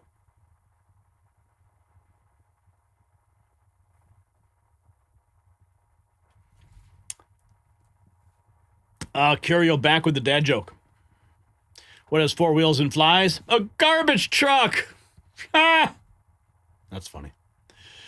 Do you hashtag is back.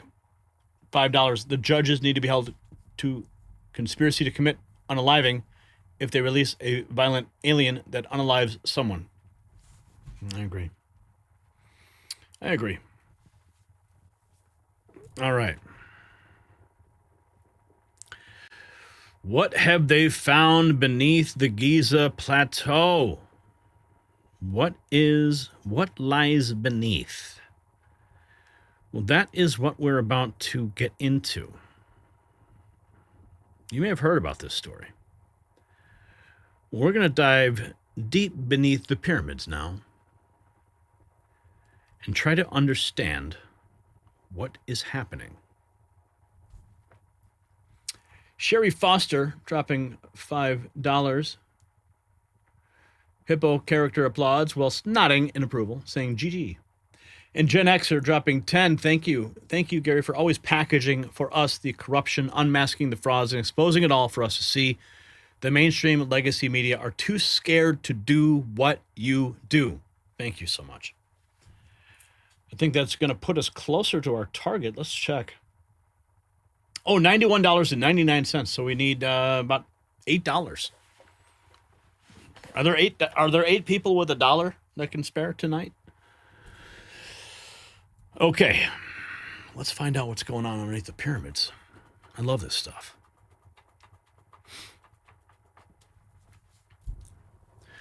What if the Great Pyramid of Giza was never meant to be a tomb? What if it was just the tip of the iceberg? Well, tonight, new radar scans and satellite data are revealing something beneath the Egyptian sand that mainstream archaeology cannot explain. Italian researchers announced a colossal underground complex. Radar engineers are detecting massive tube-like structures arranged in patterns resembling an energy grid. Depths exceeding 2,000 feet. Chambers the size of city blocks. This is not speculation. This is pure data. And the implications could rewrite everything we thought we knew about human history. But what's at stake? Well, if an engineered underground complex exists beneath Gaza, predating known civilization, then the official timeline of human history completely collapses. We've been told the pyramids were built by primitive stone stackers using copper tools and wooden ramps. We've been told they were tombs for pharaohs. But radar engineer Filippo Biondi has released data showing 8 clearly man-made vertical shafts plunging deep beneath the plateau. Not random, not natural, arranged with symmetry and precision. Satellite imagery using synthetic aperture radar capable of penetrating dense materials has reportedly detected a sprawling underground network extending thousands of feet underground. Italian research teams are stunning the world. It happened earlier this year when they announced a massive complex linking enormous chambers in a way that looks planned, integrated, and purposeful. If this is real, the question becomes uncomfortable. Who built it? When? And why has underground access around Gaza been tightly controlled for decades? We're going to find out. But first, we have some breaking news for anyone searching for the perfect holiday gift. While the establishment buries ancient secrets beneath the sand, they also bury the truth about real health solutions. This year, give gifts people actually want. C60 Evo, I Take It Daily, just launched their holiday gift sets at 40% off when you grab 6 bundles. Each bundle includes their advanced facial serum, basically youth in a bottle, plus their breakthrough C60 Evo oil. Now, this oil, olive oil, supports energy, mental clarity, faster recovery, and fights inflammation and oxidative stress. I take 1 tablespoon every single morning. Sometimes 2, because I really like it. But people even give it to their pets for mobility support. You pair the serum with the olive oil for inside and outside benefits you can feel and see. I mean, look at my skin, guys. I put this stuff on my face. It's amazing. Now remember, this offer is it's not on their website, but it's exclusive to our audience at c60evo.com/NNN. c60evo.com/NNN. Take a look. The link's down below. Now here's where the story gets even more extraordinary. Reports claim that the depths are exceeding 3,500 feet in some areas. That's deeper than modern skyscrapers are tall, deeper than any known ancient excavation should be capable of reaching, according to Orthodox history. Projects are already underway to clear the shafts beneath the pyramids, officially described as exploration. But critics note that access has always been tightly controlled. Independent analysts are now asking the forbidden questions. What if the pyramids were not built to house the dead, but to interface with what lies below? What if they were access points, markers? What if the true structure was buried intentionally and mainstream science was never meant to find it? The pyramids, they say here, were just the cover. What if it's just the tip of the iceberg? The new discovery suggests there's an entire underground city hidden beneath Giza.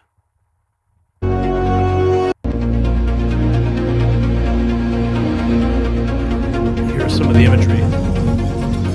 I mean, this is some of the scientists. Now there's some of your actual radar data. Remarkable. Some of the visualizations based on the radar data that they've obtained. You can see it right there. Okay, now that makes sense. You can see it. Massive coils. Some speculate that those coils are actually stairs, shafts that go down. People could walk all the way down to the bottom, and the pyramids just stand right on top of them.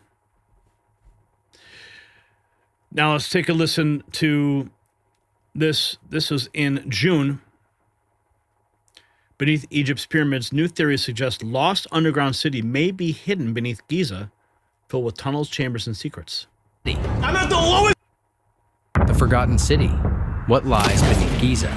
The pyramids of Giza have long symbolized ancient power, but beneath the sands, new theories are surfacing.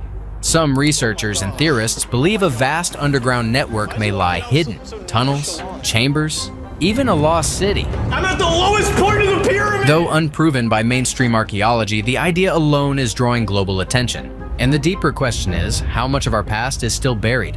And who profits when it's found? Egypt is attracting investors and companies eager to profit from heritage tech.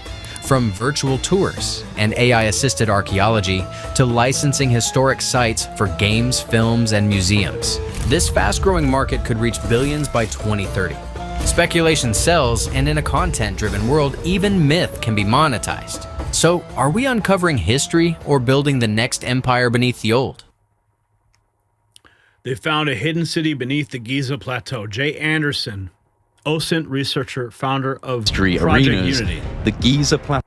I'm telling you now, this is such an incredible time to be in the alternative theories of history, because the alternative theories of history just keep getting validated, despite the knee-jerk reactions and the arrogance, quite frankly, that we're seeing from the mainstream archaeological and history arenas.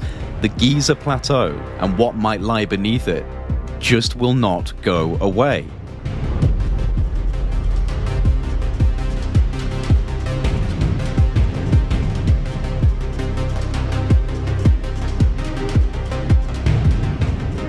I was wondering when this was going to drop because, as many of you know, I've now been connected to the Khafra Pyramid Project team.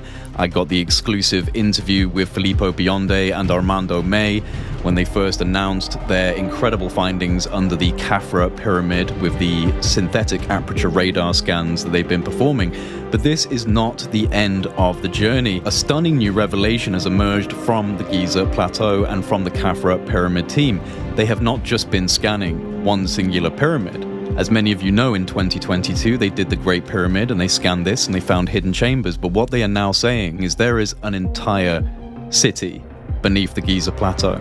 The team of Italian scientists, as many of you know, is being led by Professor Filippo Bionde and Armando May, and they announced a new, deeper level discovery, a vast subterranean hidden city lying beneath the Giza Plateau itself. And these are findings that are separate from their previous disclosure of deep underground structures beneath the Khafra Pyramid. According to the team, this underground complex lies approximately 2,000 feet below the surface and may represent an expansive underground network connecting multiple pyramid sites. Now, critics, including Egyptologist Dr. Zahi Hawass, have dismissed the team's work by invoking the limitations of conventional ground-penetrating radar, or GPR. But this is a false equivalency. Professor Bionde and his team are not using GPR at all.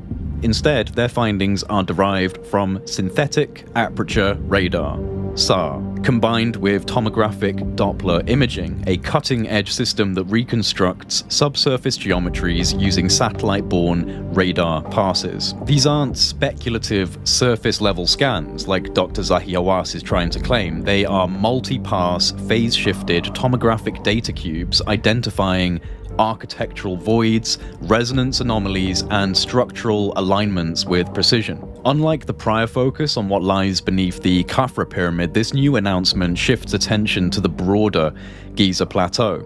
The data suggests the existence of a large, organized underground city, not natural caverns, composed of corridors, chambers, and intelligently aligned voids that imply architectural intent. Interestingly enough, ancient Egyptian texts often speak symbolically of the duat, the underworld, and secret halls beneath sacred sites. Chapter 149 of the Book of the Dead refers to the hidden chamber beneath the earth. While long dismissed as mythology, these new findings hint that such writings may preserve symbolic but encoded memory of actual subterranean structures. And Egypt is not alone. From the Darrow-like cities of Turkey to the tunnel systems under Teotihuacan and the acoustic chambers of the Hypogeum of Malta, a pattern of prehistoric underground architecture is emerging, suggesting a global knowledge of subterranean construction lost after a cataclysmic rupture in human history. As I said a moment ago, Zahi Hawass and others have waived these findings by invoking the impossibility of radar penetrating to such depth. But this criticism does not apply. Hawass is referring to GPR, ground-penetrating radar, which does max out at shallow depths, typically 15 to 50 feet, depending on soil conditions. But Filippo Bionde's method operates on a different level altogether. SAR and Doppler tomography from satellites and airborne platforms have demonstrated success in detecting underground chambers, tunnels, and even submarines deep under ice. These are peer-supported techniques with proven applications in multiple scientific and industrial domains. To claim that radar cannot do this is to either misunderstand or, in some cases, deliberately misrepresent the tools being used. I think people in the mainstream are being far too dismissive with this knee-jerk reaction just based on what seems to be a misrepresentation of the methodologies. I keep seeing critiques from people in the mainstream, in the media, in academia and history and archaeology that ground-penetrating radar can't do this. This is not possible with GPR. This is not possible with standard radar. But this is not standard radar. So this is a completely false equivalency that keeps getting thrown out there for reasons unknown to me, other than, as I just highlighted, ignorance or purposeful obfuscation. It does not take much time to find out that Professor Filippo Bionde has patented this method that's available online, that he's an established scientist in this field, and also that they have already demonstrated proof of concept in areas like the Gran Sasso Laboratory, in areas like the Mosul Dam in Iraq. The only difference is they're now pointing it at something where, if there is revelations to be made, they're going to be controversial regardless of what they are. Okay, so it's very, very interesting, not only the mainstream response to this and the way in which the kind of academic sector has had this knee-jerk reaction and made assumptions without doing the thorough research. I think that's very revealing as to the level of laziness that's now taking place in these halls of academia, in these scholarly halls of wisdom that we attribute to these people, that we believe they're so capable and so hardworking and so thorough. But they're not so Oh, man. Yeah, the rabbit hole goes deep. The Kafari project used SAR technology to scan beneath the pyramids, revealing potential hidden structures like vast underground city. The image shows polarimetric Doppler radar 3D models of detected features. The recent call emphasized moving to action, possibly excavation. My Lord, look at that. Second city discovered 2,000 feet under Giza pyramids, baffling archaeologists. Scientists confirm hidden megacity underneath the pyramids of Giza. New radar scans. Let's listen to this one. Findings. I'm here with Filippo Biondi, who shocked the world. I think it's one of the most interesting findings in the last century. I am struggling to express in words just how significant of a discovery this is. 8 hollow cylindrical structures that are underneath the middle pyramid on the Giza plateau. With columns and coils around the columns. I'm like, what? We have measured approximately over 1 kilometer of depth. Over a kilometer yes. of depth? Do you think that the pyramid was a nuclear fusion machine? Please give me another question. I don't know. Maybe the water goes through these spirals, and the spirals are made by piezoelectric material. Do you think we can turn the power grid back on? But we do like that. I'm here with Filippo Biondi, who shocked. That's crazy. Satellite radar uncovered a massive underground city. Let's listen to what this guy, David Wong, says. 2,000 feet. Satellite radar just exposed something no one thought possible. An entire underground city beneath Egypt, stretching deeper than 2,000 feet and larger than Manhattan itself. What's buried there is rewriting history.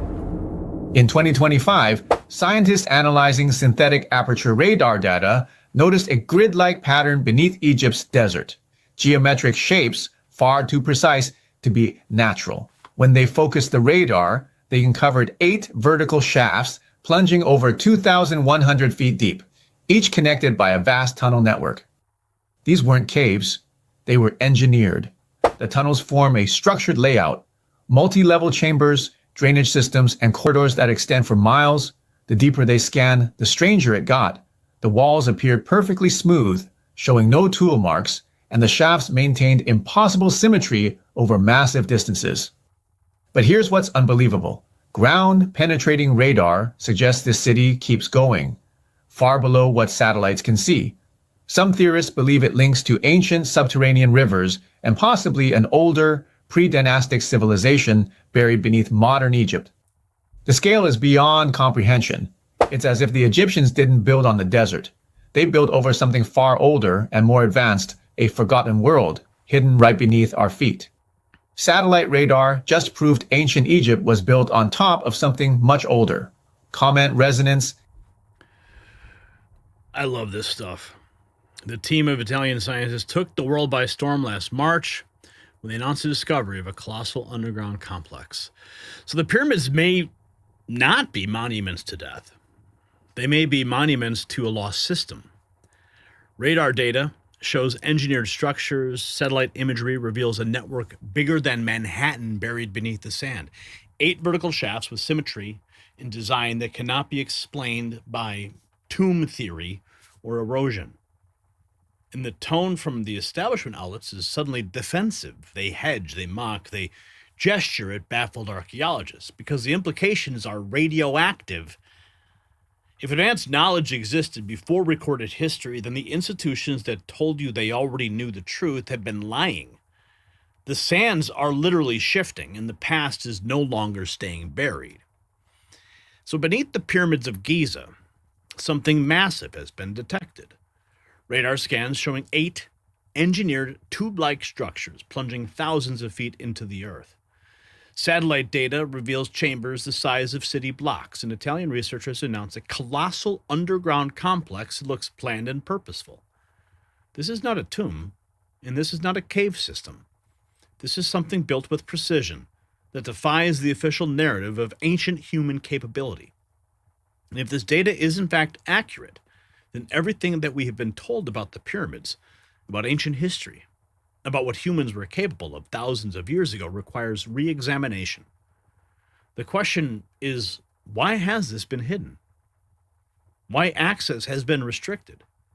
And why mainstream science is scrambling to downplay the findings that could change everything. So I ask you, do you believe that there is a hidden structure beneath the pyramids that rewrites history? Yes or no? Sound off below. And visit the Next News merch shop to support real investigation. Looks like we got a couple super chats that have come through here. Let's take a look. Are we at our goal? Let's see. 115.98. Wow, you guys came through. Thank you. Let's see. We got Sherry Foster dropping 5. Thank you. Tom B420 dropping 10. X Christie X $3. Thank you. X Risky X. Vishan dropping $1. 2 doggies dropping 5. Help you get there, Gary. Thank you. Curio 23. Oh no. $4.99. There's a new dating for Indians. It's called Connect the Dots. Well, that's it. Friday. What a week it's been. What a night it has been. And what a show it's been. And what a moment in history that we're living through. We started tonight by remembering December 12th, 1973, when 7 White House tapes were handed over to Watergate investigators. That was the moment the president's cover-up began to collapse. The moment the American people learned that the powerful could be held accountable. And Salty Nationalists dropping $10. Merry Christmas, Gary, Angie, and all the crew. Thank you. But that held accountable, that secrets, no matter how deeply buried, eventually come to light. 52 years later, here we are again, different scandals, different names, but the same pattern. Cover-ups cracking, files emerging, the powerful scrambling to control what you are allowed to know. In Minnesota, the protection racket is exposed, the White House posting documentation described as proof that Congresswoman Ilhan Omar married her brother to commit immigration fraud. Tom Homan confirmed a federal investigation is underway. So does Stephen Miller. Governor Tim Walz facing calls for criminal charges tied to Somali fraud scandal, and judges are dismissing million-dollar fraud cases after juries return guilty verdicts. The system is not broken, my friends. It was designed just that way. But now we are here, and every American can see it wide in the open. And of course, more Epstein files have dropped, the media revealing exactly who they serve. 95,000 photographs in government hands, a handful released by the Democrat Oversight Committee. Trump shown doing nothing wrong at all. Clinton included as a shield to create the illusion of fairness, but Clinton's crimes are old news. Trump is the target, and the 94,000 remaining files stay buried while the real power players remain protected.